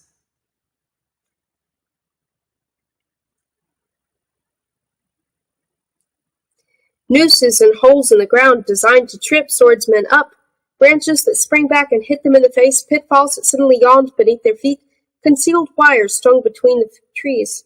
He devised additional hazards every day, and his ingenious gardeners were under orders to go on constructing new obstacles of whose location and function he himself was ignorant. Rule number 4 for the creation of an ideal fencing garden, a la Ushan DeLuca. Swordsmen are hopeless romantics. There had, of course, to be a bower of blood-red roses for swordsmen to decapitate with their blades as they danced past, likewise a pond inhabited by a black swan, and spanned by a picturesque bridge for them to duel on in fine weather. There was also a lush meadow filled with grazing sheep that provided a peaceful contrast to the combatants. And needless to say, the pond had to contain a plump old carp of melancholy mien, with which Ushan could, when the barometric pressure was low, conduct mute conversations about the futility of existence. Rule number 5. For the creation of an ideal fencing garden a la Ushan DeLuca, steps and stairs are indispensable. Swordsmen like nothing better than to fight on stairs. There was a spiral iron staircase, a flight of rickety wooden steps leading up on one side of a gable end and down the other, a stone staircase culminating in a tunnel, and some marble steps that ended in a void. But the finest stairway of all, which was constructed of ebony, led to the summit of a big oak tree, in whose gnarled branches fighting could continue. Rule number 6 for the creation of an ideal fencing garden, a la Ushan DeLuca. Swordsmen fight anywhere. Indoors or outdoors, in daylight or in darkness, snow or rain, swordsmen had to fight in all conditions, and Ushan had taken great pains to equip his garden perfectly in this respect. Situated in the middle of the garden was a small house, or rather a dummy house with only one door and no windows. It contained an ingenious little labyrinth with staircases that led nowhere and passages that turned out to be dead ends. This was where pupils were trained to fight in cramped conditions, in poor light or none at all. Behind the house was a walkway of burnished metal, lubricated with soft soap. for simulating combat on stretches of ice. Pupils were also taught defense on the thunder sheet, a rectangle of sheet metal suspended from 4 trees. This emitted an ear-splitting din whenever you took a step. Ushan knew that acoustic disturbances could also affect the outcome of a contest. What else did his garden have to offer? The usual swordsman dummies, wooden figures to be assailed with rapier or saber. By virtue of the lubricant machinery inside them, many of these contrivances could actually hit back. Finally, there were the weapons, rapiers, sabers, épées, swords, cudgels of all kinds. These were stuck in the ground or embedded in tree trunks, suspended from branches or neatly arrayed in racks. Ushan de Luca's garden was his paradise on earth for lovers of fencing. Rule number 7. For the creation of an ideal fencing garden, a la Ushan de Luca, no ideal fencing garden, a la Ushan de Luca, exists. Ushan would dearly have liked to incorporate some features of a more dangerous kind, but the fact that his pupils trained in the garden imposed certain limitations on him. He dreamt of pitfalls lined with spears, of lethal quicksands and carnivorous fish, of poisonous thorns and nests of strangle snakes. These visions were not, alas, compatible with the school syllabus, so he deferred them until his retirement, the duel.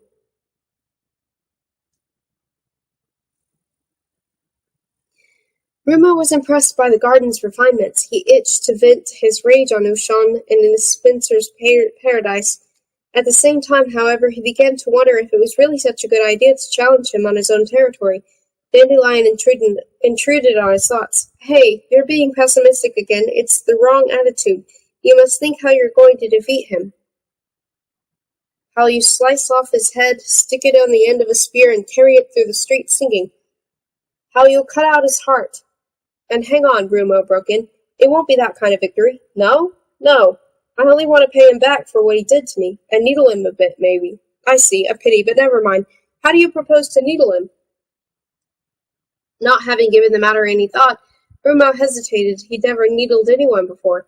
How about this? After we've cunningly disarmed him and he's crawling around in the dust at your feet, you'll say, well, enjoying a taste of your own medicine, fencing master, or should I say ex-fencing master, because I suppose I'm the new municipal fencing champion? That sounds good, said Rumo. He tried to memorize the words. Or this, well, Ushan, you old soak, looks like you've had your... Rumo, Ushan de Luca's voice rang out across the garden like a whiplash. Rumo gave a start. He turned to see his teacher, hurrying towards him with a resolute tread and a face like thunder. Ushan halted just in front of him and looked him full in the eye. You wanted to fight me? Here I am. You begged me for a thrashing at your service. Choose yourself a weapon. I already have one, said Rumo, brandishing Dandelion. You prefer to fight with a cheese knife? Steady on, Dandelion protested. This definitely isn't your day, my boy, Ushan went on. Sure you aren't sick, or did you indulge in some foolishness at the fair? Certain irresponsible individuals there have been selling illegal drugs to juveniles, so I've heard. I'm fine, I want to fight. Rumo was determined to get the business over. That's right, Dandelion whispered in his head. Stand firm. Suit yourself. Ushan plucked out one of the many swords embedded in the ground beside them. I'll take this if it's all right with you. Are you sure you wouldn't prefer a weapon from my vast selection? They're the finest of blades in Timonia. I'm sure, said Rumo. Ushan strode firmly on ahead. We usually start off in the middle of the garden and see how the fight develops. Swordsmanship isn't an exact science. We'll have to see where chance takes us. It certainly won't be far. He halted in the midst of the felled trees. Dozens of massive logs were lying every which way, deep in grass and overgrown with moss and ivy. My tree cemetery, said Ushan. Be careful how you leap around on these logs. They can be pretty slippery. The gravity of the situation hadn't diminished his concern for our pupils' welfare. He turned, raised his sword, and kissed the hilt. Rumo raised his weapon likewise, but he balked at kissing Dandelion. On guard, said Ushan. On guard, said Rumo. On guard, whispered Dandelion. The two combatants brought their blades together with a crash. Sparks flew and Dandelion's twin points vibrated like a tuning fork. They stood there with their weapons crossed. Dandelion, thought Rumo, what shall I do? No answer.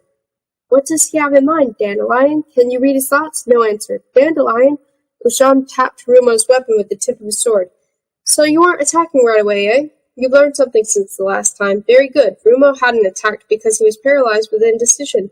What was the matter with Dandelion? Why didn't he answer? He'd gone up against Simonia's finest swordsman armed with a forked knife. because Dandelion had claimed to be able to predict his opponent's every move, and now Dandelion had fallen silent. Dandelion? Still no answer. Well, we could stand around like this all day, Ushan said, but it wouldn't achieve anything. I'd better open the proceedings. He subjected Rumo to a twin attack, a standard item from his repertoire designed to impress beginners without undue effort. He let the sword dangle for a moment loose-wristed, then slashed at Rumo from every angle so swiftly that it seemed two blades were at work, and darted forward at the same time. Rumo retreated, but he parried the blows with equal rapidity. He was familiar with the twin attack and the corresponding defense.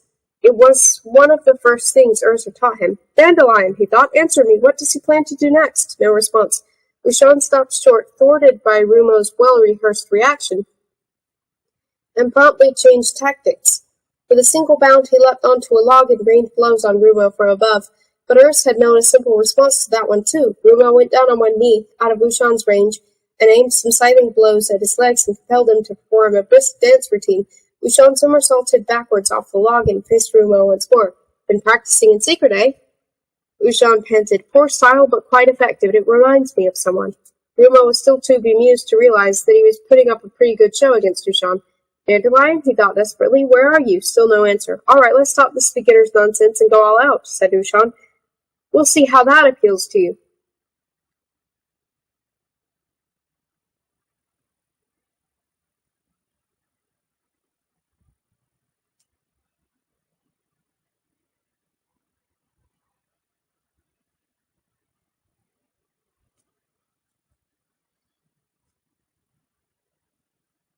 The Raging Tornado.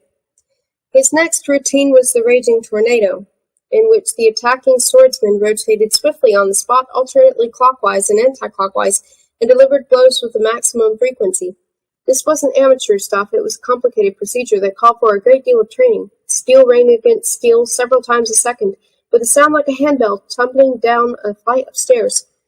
Continually forced to readjust his position by a flurry of immensely powerful blows, the opponent was thrown off his stride and deprived of any chance to launch attacks of his own.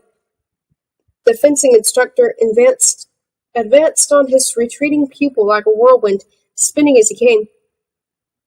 What do you do if a tornado bears down on you? Urs asked when the Raging Tornado tactic came up for discussion and training. No idea, Rumo had replied. You take cover if you can find any. It's as simple as that. Defending yourself against a tornado is futile. Find yourself a stout roof and get beneath it. If you can't find one, it's curtains. A stout roof, Rumo continued to parry Ushan's blows as he looked around for one. He caught sight of a massive wooden table. Did that count as a roof? No matter. He slipped beneath it, and the metallic clatter ceased at once. Ushan was dumbfounded. He'd been compelled to break off his attack by an act of cowardice. Hiding under a table? He cried. You call that swordsmanship? Is there any rule against it? Rumo retorted. There aren't any rules in swordsmanship. In that case, said Rumo, I do call it swordsmanship. He stayed where he was. Ushan was completely thrown by this. He thrashed the tabletop with the flat of his sword. Come out of there, or must I smote you out? He bent down and tried to prod Rumo with his sword point, but Rumo, who had already emerged on the far side and leapt up on the tabletop, attacked him from above. Ushan sprang back out of range. For the first time in his career as a fencing instructor, a pupil had forced him to give ground. Rumo jumped down from the table. Ushan stood straight as a ramrod with his blade lowered. The tip was ever so slightly trembling, Rumo noticed. You're a nice youngster, said Ushan, trying to sound conciliatory. Let's stop this before I really have to hurt you. Do you surrender? Asked Rumo. What? Do you apologize? I'll spare you if you do. Are you insane? I'm giving you a chance to end this before things get out of hand. I could wound you. Or I you. Impossible. Rumo was surprised by his own self-assurance. His sword had lost its voice, but so what? He needed no talking sword to put paid to a legendary but aging swordsman. Urs had taught him the requisite fundamentals. The ambition he supplied himself, it was the way it had been in Ort El Okro's workshop. You didn't need umpteen years of experience to make a chair. All you needed was guts. Ushan was pondering his future strategy. For a start, he would like to take it a bit easier. The youngster was welcome to wear himself out. The belief that one's energy is inexhaustible was a misapprehension typical of the young. He would dance around instead. Rumo was thinking hard, too. Don't go all out from the start, Urs had always told him. It's a typical greenhorn's mistake to squander your energy before the balloon really goes up. Dance around a bit between times. So Rumo and Ushan danced. They might have been performing a carefully rehearsed pas de deux as they cavorted across the fencing garden's meadow, causing the sheep to bleat in alarm and the pigeons to take to wing. Ushan casually beheaded a rose as they passed the rose arbor. Rumo tried to follow suit but missed. "Ha!" Ushan exclaimed. "Practice makes perfect. I'm not interested in looking good," Rumo retorted, "only in winning." "The artificial ruin. It amounts to the same thing," said Ushan, coming to a halt. Rumo stopped fighting too. They had now reached the artificial ruin, so you've also learned to husband your strength, Ushan went on. "Who in Wolverine could have taught you that, apart from me?" Rumo didn't reply. "What about fighting in a confined space? Have you mastered that yet?" Ushan disappeared in the decrepit-looking building. Rumo reluctantly followed him inside. No, he hadn't yet practiced that with Urs. The conditions really were cramped. A small, windowless room, the ceiling so low that he had to duck his head. The only source of light, 2 candles on the floor. Ushan wasn't in there. "Rumo!" He heard Ushan calling from somewhere. He made his way into the next room, which was even smaller and lit by 1 candle. Some garden tools, rakes, besoms were propped against the wall in one corner. "Rumo!" Into the next room. This one was totally unilluminated, and there, with his back to the wall, stood Ushan DeLuca. He was lurking, an almost invisible figure in the gloom. Eager to beat him to it, Rumo attacked him head-on, their blades bent. But no! It wasn't steel that Dandelion's blade encountered. There was a clatter, and Ushan's figure collapsed in a shower of broken glass. Rumo had attacked his own reflection in a mirror. Rumo! Clearly the whole sole purpose of this building was to frighten and infuriate pupils so much that they rushed blindly from room to room, only to be ambushed somewhere in the dark. So Rumo tried to keep calm. He ascended a creaking flight of stairs. Very slowly he entered the room at the top. It was in total darkness, but his sense of smell, which was now in operation, told him that it was empty. Careful not to stumble, he stole cautiously across the uneven floorboards, took one long, slow stride forward, and trod on thin air. He turned a somersault and landed on his back, but the slope was so steep that he promptly turned another. He fell head over heels down the darkened chute and collided with a wooden door, which opened under his weight. Dazzling daylight greeted him as he came tumbling out of a hatch at the back of the house and landed in some tall grass. "Feels good to be out in the fresh air again, eh?" Ushan DeLuca had been waiting for him. He was standing amid the daisies eating an apple. Rumo scrambled to his feet. "Had enough at last?" Ushan inquired. "Shouldn't we simply leave it at that, There was an expectant note in his voice. No, Rumo wouldn't have stopped for anything in the world. Every fiber of his being yearned to continue the fight. As for Ushan, he had to admit that he would have been disappointed if Rumo had given up at this stage. "I'd prefer to fight on," Rumo said politely. "As you wish," said Ushan. Relieved, he tossed the apple core away. "Well, think of this as a swordsman's fairground filled with different attractions. What shall we do next? Fight on the ice track? Duel on the staircase?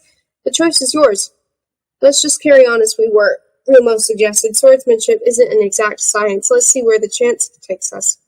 "He actually thinks he can beat me," thought Ushan, secretly amused. Ah, the boundless self-confidence of youth. Rumo launched a lightning attack. Ushan parried it and retreated. A second onslaught followed, even faster and more ferocious than the first. Ushan retreated still further. He couldn't afford to let this youngster dictate the tempo.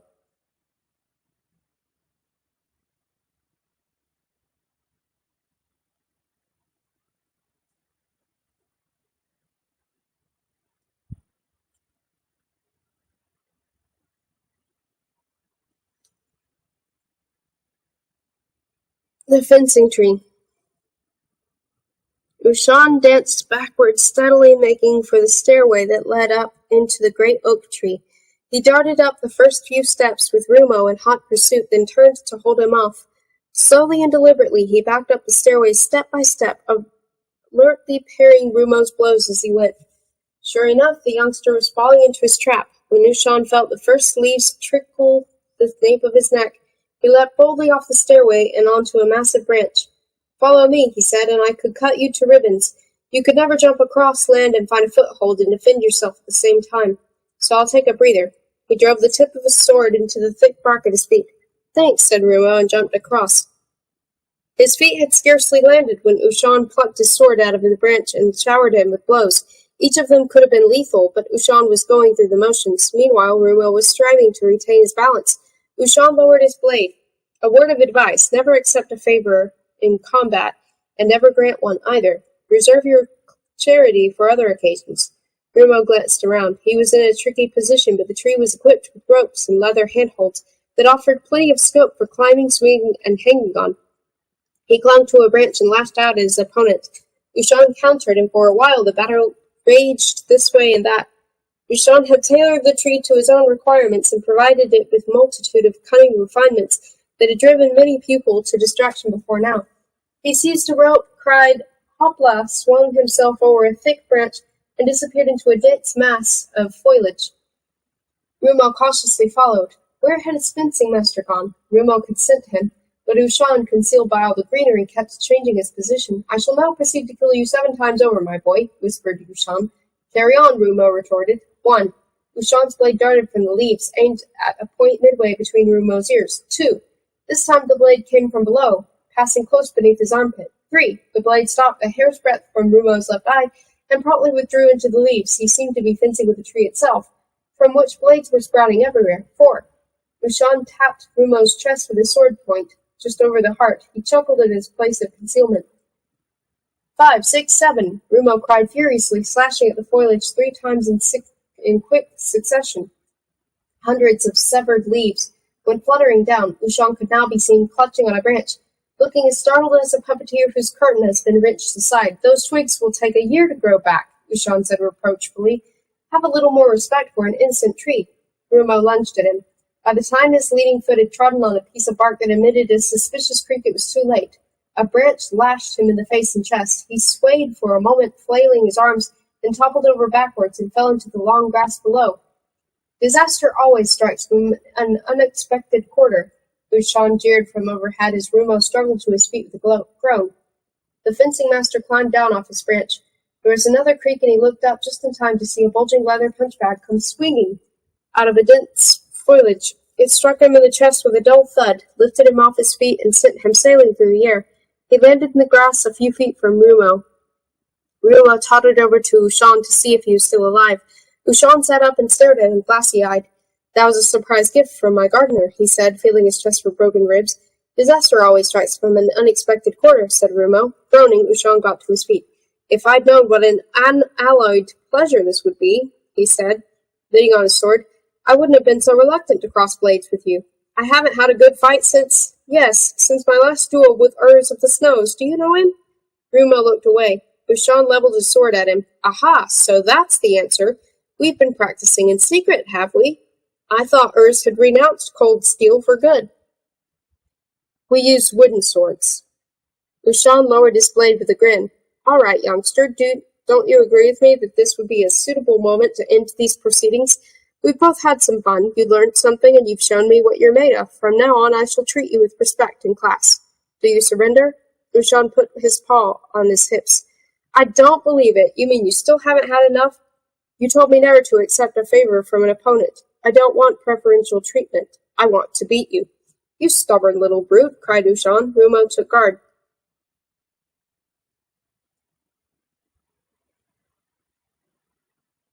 The wrist slapper. Ushan deliberated. Tempers were now running so high that serious injuries might result. It was his duty as a teacher to bring this affair to a swift conclusion, but how? With a 2-handed slice? That could split an opponent's skull in half. Far too dangerous. A grim reaper? This horizontal blow owed its name not only to its scything motion, but also to the fact that it spelt certain death. Too risky. Wait, a wrist slapper. That was it. That was how he defeated Urs of the Snows, who had never touched a blade since. It was a powerful and, as a rule, immensely effective blow that only a few expert swordsmen had mastered, but it wasn't lethal. That would bring Rumo down to earth and ensure that he attended class with due humility from now on. Delivered with the flat of the blade in great force, the wrist slapper was an extremely painful blow on the opponent's sword arm. It had to strike the appropriate nerve without damaging it, thereby paralyzing the arm for a considerable time. Rumo would have to spoon up his soup left-handed for the next few days. Ushan attacked. "Oh-ho," thought Rumo, "he's trying the wrist slapper." Urs, who had often told him about the wrist slapper, seemed positively obsessed by it. He had devised an effective defense against the blow, and more than that, a method of humiliating anyone who delivered it. He had practiced this with Rumo for days on end. Rumo began doing what Ushan expected of him. He allowed himself to be maneuvered into the required position and obediently left his forearm undefended. Ushan took a swing at it and slapped thin air. Rumo had whipped away his arm, simultaneously transferring his weapon to the other paw in a simple changeover. Thrown slightly off balance, Ushan received a swinging blow on the ear from the flat of Rumo's sword. Urs called this the wrist slapper riposte. Ushan's head rang like a bell and his ear felt red hot. Tears sprang to his eyes. "Best regards from Urs," said Rumo. He couldn't help grinning. The needling process was going well. Ushan stood there like a first-year student who had just been slapped by his teacher. This youngster was more than a pupil, he decided. He was a fully fledged opponent. No more allowances for youth and inexperience. No more schoolmasterly solicitude. It was definitely time for a multiple DeLuca. Ushan plucked his second sword from a wooden rack. Leaning backwards slightly with both blades leveled from the hip, he slowly retreated in defensive posture so as to lure Rumo out of his shell. "You mean you now need 2 weapons to deal with me?" asked Rumo. Needling was fun, he told himself. 2 swords versus a cheese knife? He launched several fierce attacks. Ushan parried them two-handed. The multiple DeLuca. The first phase of a multiple DeLuca, a tactic devised and perfected by Ushan himself, required the swordsman to fight with 2 weapons and then suddenly discard one. For no apparent reason, Ushan had hurled his left-hand sword into the air. Numerous variations of the multiple DeLuca could be performed. There was the triple, the quintuple, the octuple, the 17-fold, the 22-fold. It all depended on how often the weapon turned over after being thrown into the air. 1 turn, 2, 3, 4, 5. Meanwhile, fighting on the ground continued. Rumo redoubled his attacks now that Ushan had discarded one of his weapons. 6, 7, 8, 9, 10. Ushan stopped retreating and tried to stand his ground against Rumo's onslaught. It was important not to let him force the pace. 11, 12, 13, 14, 15, 16, 28 rotations were the most Ushan had ever achieved. This feat had been necessary because he was fighting the reigning champion of Zamonia, Artrax Zarta III. One of the most nerve-wracking duels in his career, and it had matched him with the opponent who required special measures, like Rumo. 17, 18, 19, 20, 21, 22, 23, 24, 25. It was particularly important when performing the multiple DeLuca to ensure that your opponent forgot all about the discarded weapon. The higher you threw it, the more often it rotated. The harder you fought in the meantime, the greater the chances that this complicated ploy would succeed. Ushan now attacked, drawing on his full range of skills. Rumo was bombarded with cuts and thrusts from all angles and directions, delivered at a speed he had never encountered before. It escaped his notice that he was being driven around in a circle. 30, 31, 32. Reaching its apogee, Ushan's sword slowly rotated for the last time. 35. Ushan had never before thrown such a high DeLuca. The sword came to a stop in midair, then plummeted earthwards, heavy hilt first. The essential thing at the conclusion of a multiple DeLuca was to be back where it had started, skillfully maneuvered there by Ushan. He and Rumo were on that exact spot. Rumo was far too preoccupied to notice the portent of disaster bearing down on him from above. With mathematical precision, Ushan's second sword landed in the midst of his hurricane of cuts and thrusts, flying sparks and whirling blades. To Rumo's astonishment, Ushan caught it by the hilt in front of his nose. Suddenly confronted again by 2 weapons instead of 1, Rumo stopped short. His sword arm remained immobile for a fraction of a second, and Ushan seized his opportunity. Clamping Rumo's blade between both of his, he levered it out of his grasp with one swift, irresistible movement. The self-styled demonic sword went flying across the fencing garden and embedded itself quivering in the trunk of a silver birch. "Ouch!" said Dandelion in sight of Rumo's head. Ushan held his sword points to Rumo's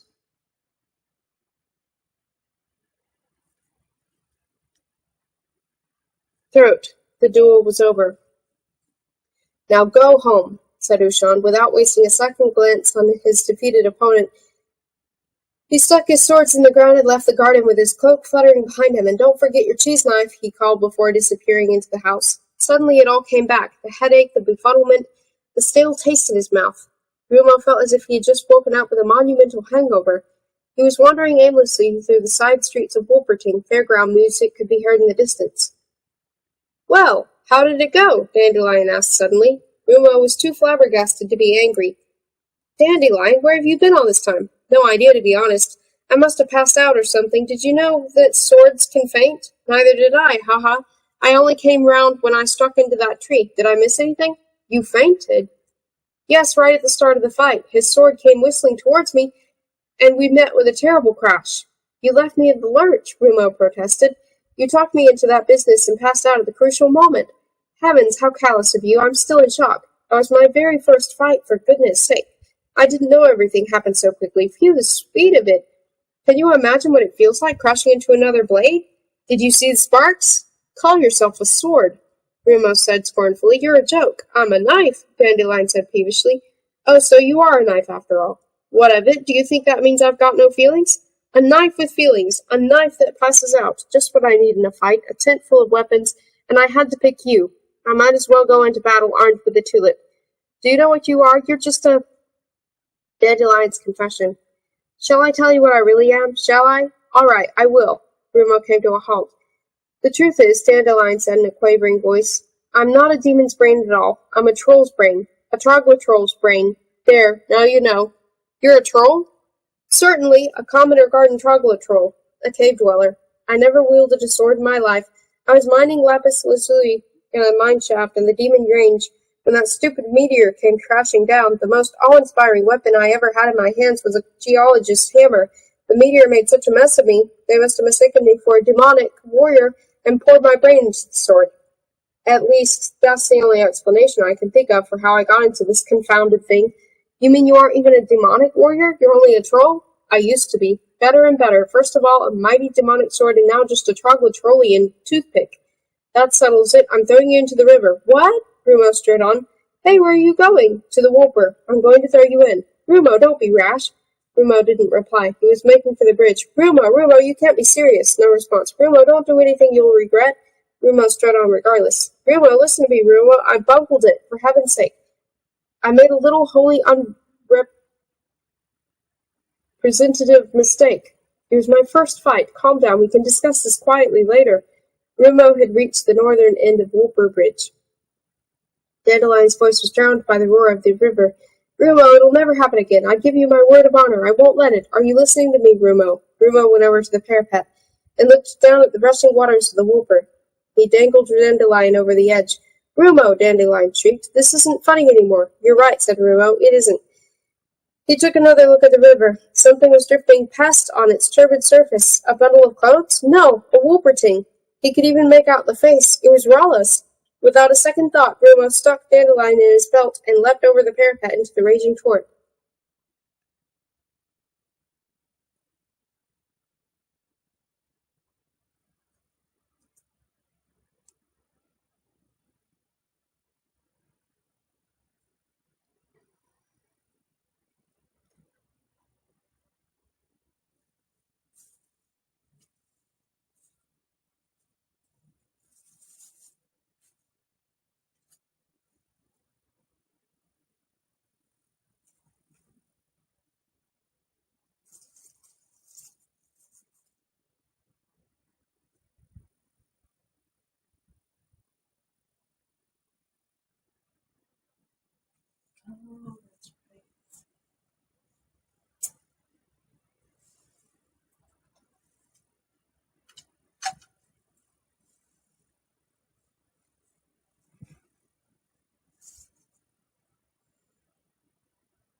I just have to check something.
Yes.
I don't understand what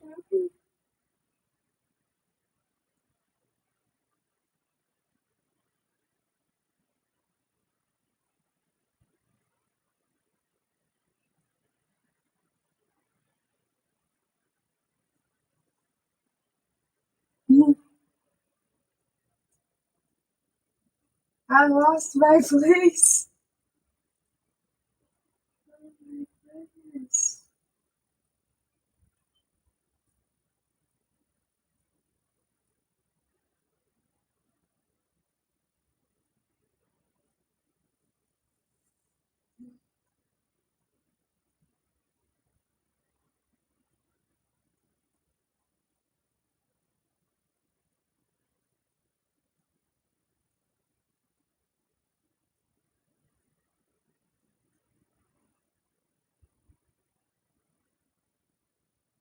I just don't get it.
No. Okay, I don't understand what's going on with my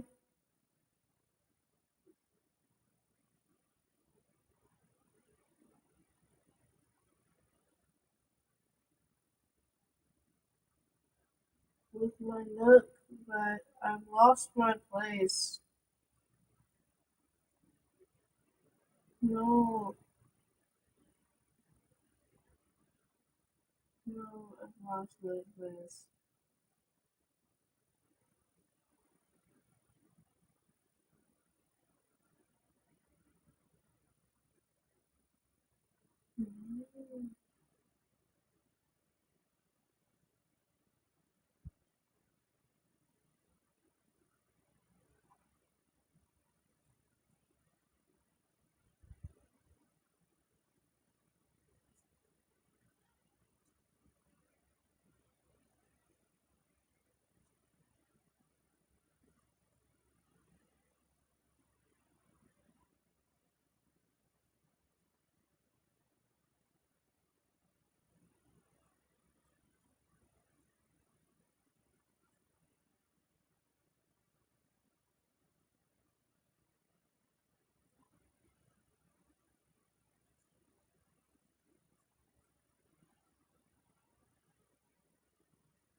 Okay, I'm closer to where I was now.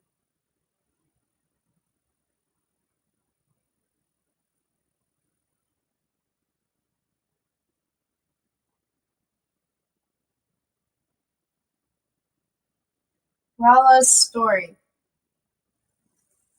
The long journey that ended with Rala's immersion in the icy waters in the Wolper had begun at the farm, where Nidhogg and the Bloodham had beaten her senseless before her brother's eyes. It was a journey from one perilous state in which she had been more dead than alive to another. Death had been her constant companion, her unseen attendant and lover, ever ready to enfold her in its chill embrace. Her journey had acquainted her with friendship, but also with hatred and vengeance, and the thrill of the chase and the pleasures of flirting with danger. She had learned to speak and walk erect. She had been reunited with her brother Rolf, but the best thing she had encountered on her journey was the love of Talon the bear god. Once Nidhogg the Bloodham had convinced that he had beaten Rala to death, he dragged her supposedly lifeless body into the forest as a sacrifice to the wild bear god in whom he believed. As soon as he had laid her down among the leaves and returned to his farm to give Rolf a thrashing, the wild bear god appeared. Talon the wild bear god.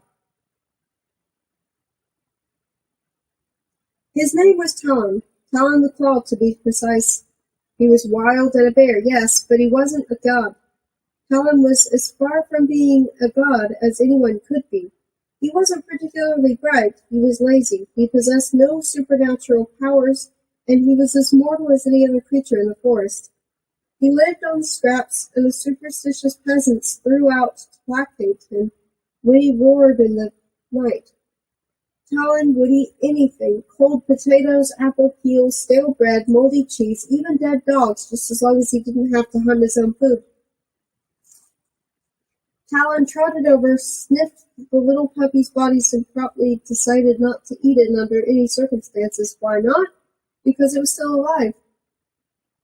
Talon knew nothing of the demonicals, still less of their predilection for live food, but instinct told him that he was one of the Simonian life forms, which firmly rejected any form of nourishment that was still moving.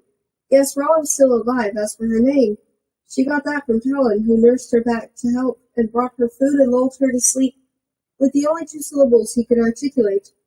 Rala, Rala, Rala. She recovered from her serious injuries remarkably quickly, reached the fast-growing phase, and became big and strong. Not as big as Talon, but strong enough to go hunting with him, for now that he had a foster child to feed, he no longer shrank from killing his own food.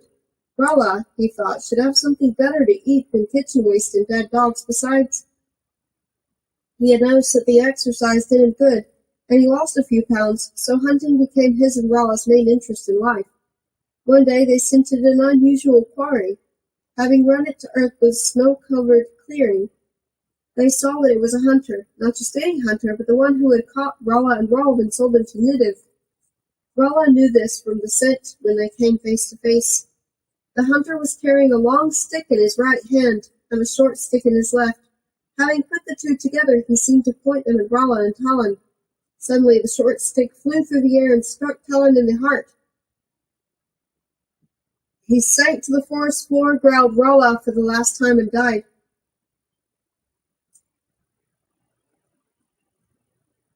The hunter had meantime produced another short stick and was pointing it at Rala. She felt like charging at him and tearing out his heart for what he had done to her, Rolf, and Talon, but something commanded her to do the opposite, to restrain herself, take cover, and let the hunter go. She complied. She went down on all fours and disappeared into the forest. The hunter lowered his sticks and went on his way, but not alone, for Rala followed him. She surreptitiously dogged his footsteps, never breaking cover. She watched him hunting and studied the way he handled his sticks. She became his shadow, his secret alter ego. She discovered how he lived, how he ate, when he took the sticks with him and when he left them behind. And one day, when she thought she knew all there was to know about the hunter, she confronted him. He had laid aside his clothes and sticks and was swimming in the river. He took fright when he spotted Rala on the bank because he realized that his time had come. Rala picked up the sticks, took aim at the hunter, and shot him in the heart. His agonized cries filled the forest, and the river turned red. Rala had proved herself an excellent marksman with bow and arrow at the very first attempt. Rala defies death. From that day onwards, Rala enjoyed an unusual relationship with death. She had no fear of it because she had already conquered it once, and now she knew how to visit it on others. She matched herself against opponents whose strength and ability she couldn't gauge, and it was pure luck that she survived such confrontations. She waded through murky swamps pervaded by ominous scents and emerged unscathed because the creatures that inhabited them were too dumbfounded by her audacity to show themselves. She challenged death itself, but neither hunger nor thirst, teeth nor claws could defeat her. Rala had lost her respect not only for death but also for life, because she had no one left worth living for. One evening she picked up a scent that seemed at once familiar and unfamiliar.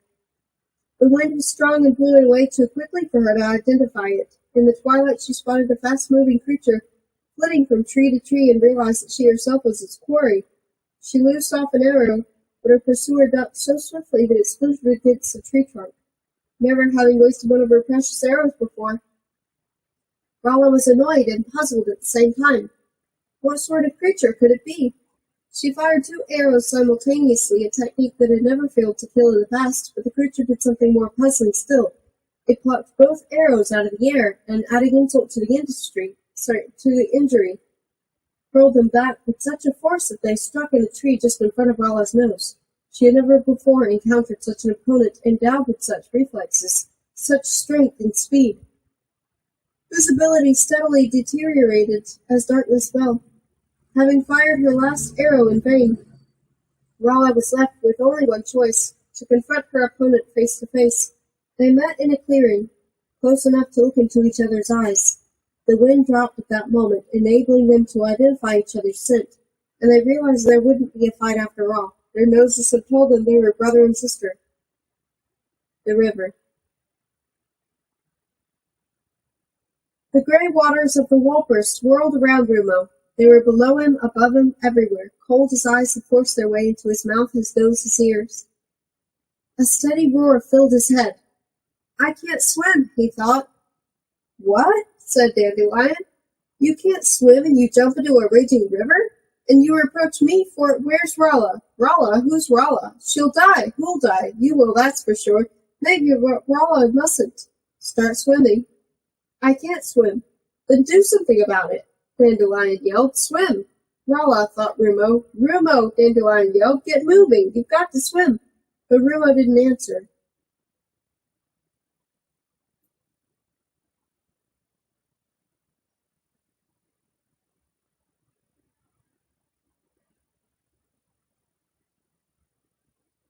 Rolf and Rala of the forest. After their reunion in the forest, Rolf and Rala roamed the wild woods of Zimonia together. For a time they worked as guard dogs on a fruit farm that was regularly raided by thieves. The farmhands taught them to speak, and the thieves stopped raiding the orchards at night, deterred by the Wolpertine's ferocious barking. They moved on when the harvest was over. At some stage, when they reached the south of the Sabonian continent, Rolf started talking about a silver thread he could see with his eyes shut. As time went by, Rolla realized that his vision meant a lot to him, so they journeyed on in search of its source and eventually came to Wolperton City. They registered with the mayor, moved into a little house together, and went to school. Rolf found his silver thread in the shape of a girl Wolpertine named Mara of the Mists. In other respects, they led a normal life devoid of undue excitement, until Rumo appeared on the scene. Rolla was puzzled by the emotions that gripped her when the stranger blundered into the classroom. He behaved like an utter fool, asked stupid questions in class, and tangled with Rolf, of all people. Above all, he treated her as if she were a block of wood. So why did she have these feelings for him? She was Rolla of the Forest, the proudest, most high-spirited girl in Wolperton in the city, with a host of admirers, but now this Rumo had come along and turned her world upside down. What gave him the right? He avoided her eye and company, gave her the widest possible berth in the playground, and responded to her smiles with a low growl. Indeed, he seemed positively to detest her. At the fair, he'd almost fainted at the mere touch of her. What an idiot! And this was what perplexed her most of all. Rolla could think of nothing and no one but Rumo. She wanted to live with him, grow old with him, die and dissolve into the cosmos with him, when the world disintegrated. She thought of him at night, too. She'd always had wild and wonderful dreams, usually of Talon and their hunting trips in the forest, but Rumo now haunted her nocturnal world, and behaved little less strangely there than in real life. One night Rolla dreamed again of Talon the Claw. It was a very remarkable dream because Talon could speak. He was sitting on a log with a fatal arrow lodged in his heart. "Listen, my girl," he said, "and listen carefully, because in life I was never able to say anything except your name, but now I'm dead, and I can tell you this. Everything has changed. This Rumo, this idiot who keeps blundering through our lovely dreams, I wondered what he was doing in our forest, so I asked him. Well, asked isn't the word. I had to torment him a little to get at the truth, but at last I wrung it out of him. Sit tight and listen to this. He's crazy about you, hopelessly infatuated. He doesn't dare tell you, so his spirit goes wandering when he's asleep at night and insinuates itself into your dreams. Have you ever heard of such idiocy?" Talon slid off the log to the ground and lay there, looking just as he had when he was dying. "Listen, Rolla," he went on in a tremulous whisper. "I couldn't utter any dramatic last words when I was close to death, but now that I can speak I'd like to make up for lost time." His voice became even fainter. "I'm only a stupid bear, and I don't know the first thing about such matters. But if you want my opinion, you must take the initiative. You must hunt him down and lay low." Talon gave a final groan, and his head sagged. Rolla awoke in tears. Although she didn't believe in dream messages, she was obsessed from then on with a single thought. How could she lay Rumo low? And then she'd seen him making for the bridge over the Whooper. Rumo hadn't spotted her. He looked moody and ill-tempered. In fact, he was talking to himself. If Rolla followed hard on his heels, stalking him the way she used to stalk game in the forest and flitting from piece of cover to the next, when she saw that he meant to cross the bridge, a plan took shape in her mind. A dangerous, extremely risky plan, but she felt it was time to give death another chance. Her idea of how to put Rumo's love to the test was not only simple but harebrained. She would throw herself into the Whooper. If he jumped in after her, if he risked certain death for her sake, she could be sure of his love. She spared no thought for what would happen afterwards, or how the two of them would extricate themselves from the raging torrent. That didn't enter into her plan. After all, danger was an integral part of it.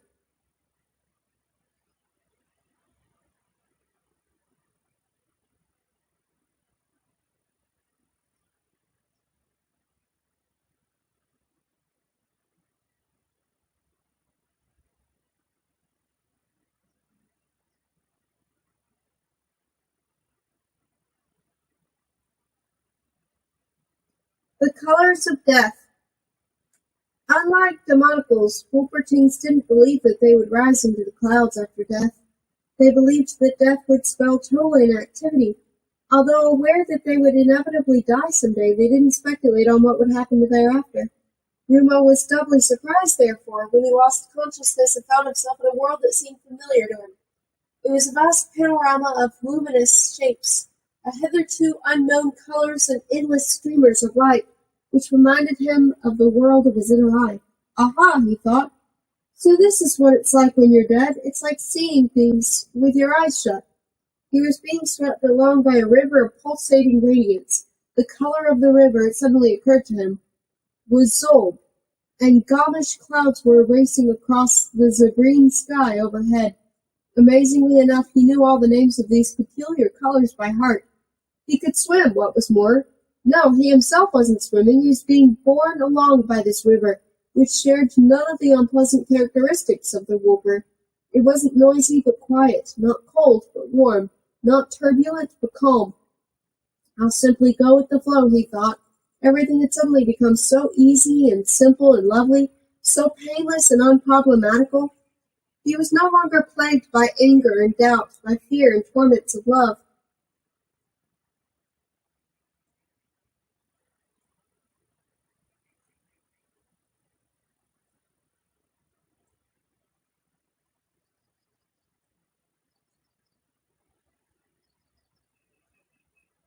Fighting the water.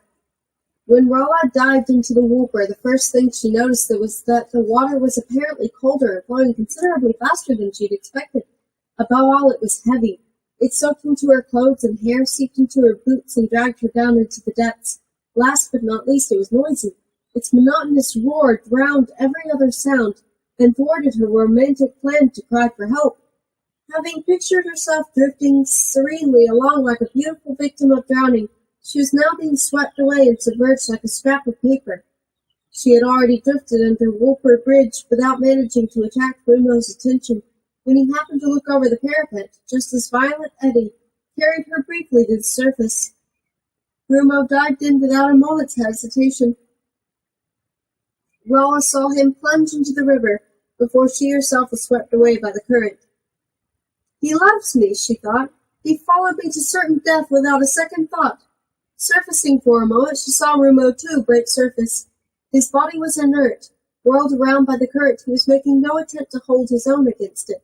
It was clear that he'd lost consciousness. Rumo is drowning, she thought. They continued to drift along in the middle of the river. It hadn't occurred to Rolla that Rumo would lose consciousness, that the current would be so overwhelmingly powerful, and that fate would this time treat her with such indifference. She cursed herself for having devised a childish romantic scheme that had put Rumo into direst danger. Rumo, whose life was more precious to her than her own. You must try to swim, someone shouted. A number of Wolpertings had gathered at the river's edge. They were leaning over the embankment, or keeping pace with the raging torrent, by running along it in great agitation. Swim? What nonsense! Rolla couldn't swim. No Wolperting could. It was just about as unthinkable as learning to fly by jumping over a precipice. Tried to swim. Another Wolperting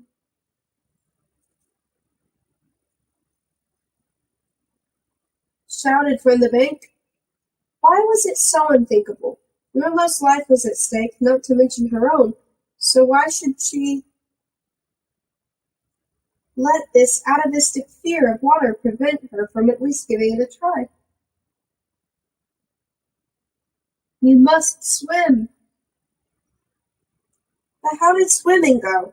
Rolla remembered the hunter she'd watched swimming in the river before she killed him. He had stretched out his arms and shoveled the water behind him, and the movement of his legs had reminded her of a frog. She was dragged under again. Pebbles and dead branches smote her in the face, and once she hit her head so hard on a massive rock that it almost knocked her out. When she finally regained the surface, she saw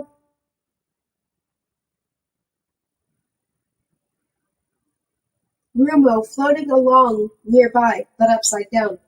All that protruded from the water was one of his boots.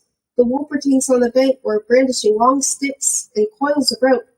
By now, Rolla and Rumo were nearing the outskirts of the city where the current was not quite as strong, and the river was unenclosed by an embankment.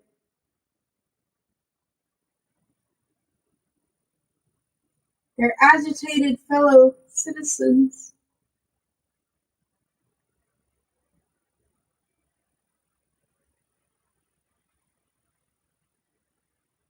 Had ventured unusually close to the water's edge, trying to keep her head above the surface. Rala extended her arms, shoveled the water behind her, and simultaneously imitated the leg movements of a frog. Sure enough, she made a little progress in Rumo's direction. She repeated her movements with all the strength and speed of which a Wolverton was capable again and again. To her astonishment, she noticed that the river was losing its power over her body. She herself determined whether her head was above or below the surface when she drew breath and when she submerged. So that's how you swim, she thought. You fight the water. She had already grasped Rumo's boot. She continued to paddle with one paw, and her powerful strokes brought her closer to the bank, where the spectators were trailing long branches in the water and holding out their arms. At last she managed to seize the shaft of a pitchfork. Hauled ashore, she dragged Rumo's inert body out of the water. Rumo, feeling detached and remote from everything, was drifting along on the silent billows of death. Would he continue to drift like this forevermore? He didn't care. He would accept whatever happened, because anyone who had accepted death was past being afraid of dying. By being afraid of anything. He looked up at the sky with all its weird and wonderful new colors, kelp, chromium, opal, lab, evolent, and suddenly a familiar color, silver. Yes, the silver thread was quivering overhead, near enough to touch. It had a voice, as it did in his dreams, but it wasn't singing this time. It was speaking firmly and loudly. Rumo, you've got to breathe. Breathe? Why should he have to breathe now, you said? He'd just broken the habit. Rumo, the voice said again. Breathe, you've got to. I can't breathe anymore, he thought. I've forgotten how. Rumo, cried the voice angrily now. I ordered you to breathe. Rumo felt a sudden sharp pain in his nose. Ouch! A pain like that didn't belong in this peaceful new world of his. Rumo's eyes filled with tears. He uttered a sob and started to breathe. He opened his eyes. Someone was bending over him. He blinked. Then he saw it was Rala. Several other Wolvertings were crowding around behind her. She punched him on the nose, said someone. It worked, though. Incredible. He's alive. Rala can swim, said someone further away. Rala mopped Rumo's face and looked at him as if she expected him to say something special. He stared back uncomprehendingly, then he vomited into her lap. The talk of the town. Rala can swim. The news spread through Wolverton with the rapidity of a forest fire. It traveled from house to house, street to street, district to district, until within the space of an afternoon the whole city knew it. Rala can swim. The inhabitants were no less dumbfounded by the news than they would have been if told that Rala could fly. None of them would ever have thought it possible that one of their number could learn to swim. Swimming, if performed by Wolverton, verged on sorcery. Where Rumo was concerned, the news had an unpleasant postscript. In full, it ran, Rala can swim, and Rumo is a stupid idiot for falling into the Wolper and having to be fished out by a girl. Nobody mentioned that he had thrown himself into the river to rescue Rala, or described how she had really got there. No, the false version of the story was recounted again and again until everyone believed it. That, at all events, was the state of affairs as reported by Ernst to Rumo while he lay face down on his bed, vomited brown Wolfer water into a bucket. Rumo continued to be dependent on Ernst's information for the next few days. He was feeling so groggy that he hardly left his room for a week. While he was slowly recovering, Rala's reputation enjoyed a meteoric rise. The streets of Wolverton rang with her name. Rala, the swimmer. Rala, the wonder girl. Rala, who can walk on water. Rala, fearless savior of a moronic non-swimmer. And so forth. It was almost too much to bear. Rumo felt it might have been better if he'd remained in that multicolored, luminous limbo and gone on drifting forever. He would then have been spared the items of news brought him during the convalescence by Urs, Axel, and two other triplets, that the Municipal Theater's amateur players were rehearsing a drama entitled Rumo's Rescue. that the City Hall authorities were thinking of erecting a monument renaming the river in Rolla's honor, and that she was giving swimming lessons in the ponds outside the city walls, her example having shown that overcoming the deep-seated fear of water and learning a few simple movements were all you needed to do in order to be able to swim.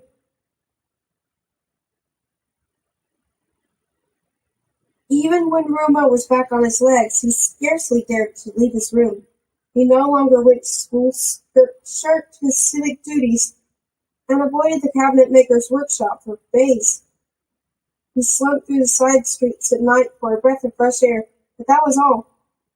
The whole city was in league against him. Lucian de Luca lay in wait for him in fencing lessons and Rolla in class, and he could well imagine how Raoul Fasco and the others would taunt him. On one of his solitary nocturnal walks he came to Black Dome Square. The great building stood there, its dark bulk gleaming in the moonlight like a memorial to all the world's unsolved mysteries. Rumo went over, lit his bat against the cold surface, and looked up at the stars. The sleeping city was utterly silent. This, he thought, would be the ideal moment to steal away and shake the dust off his heels. The whole city loved Rolla, so why was she unhappy? Because even though Rumo owed her his life, he was still behaving like an idiot. It was incredible. Hardly had she hauled him out of the raging river and summoned him back to life when he opened his eyes, puked all over her trousers, stood up, and walked off without a word of thanks. What ought she to have done? Confess her love in front of everyone? No thanks. She would sooner enjoy a bit of hero worship. Rolla can swim.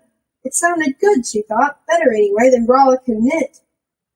They had feted her in the streets all day long, and the mayor had given a banquet in her honor that night. The following day, half Wolperting had begged her for swimming lessons. It was a duty she couldn't evade. She began by giving lessons to a number of physical training instructors, and helped them to select their most promising pupils. Within a few days, almost everyone in Wolperting could swim, apart from a few chronically hydrophobic individuals and Rumo. Where he was concerned, Rolla could afford to bide her time. She had her hands full at present, and Rumo couldn't hide himself away forever. He would reappear at school sooner or later, and then she would resume the hunt, dog his footsteps, and finally lay him low. She had sworn it by the name of Talon. All in good time, though.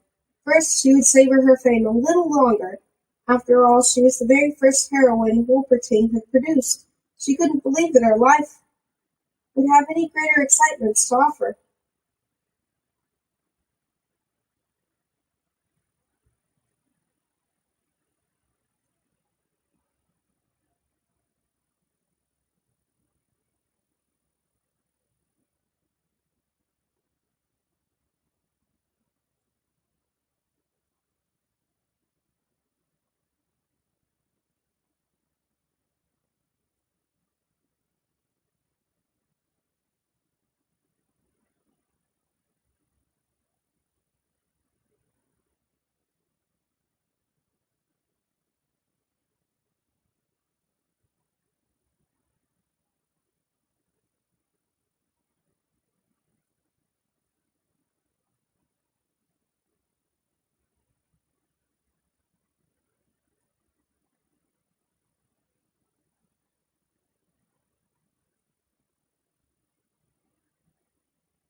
I think I want to come back in a few hours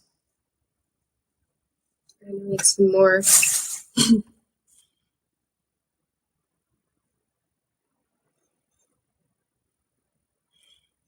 Bye for now.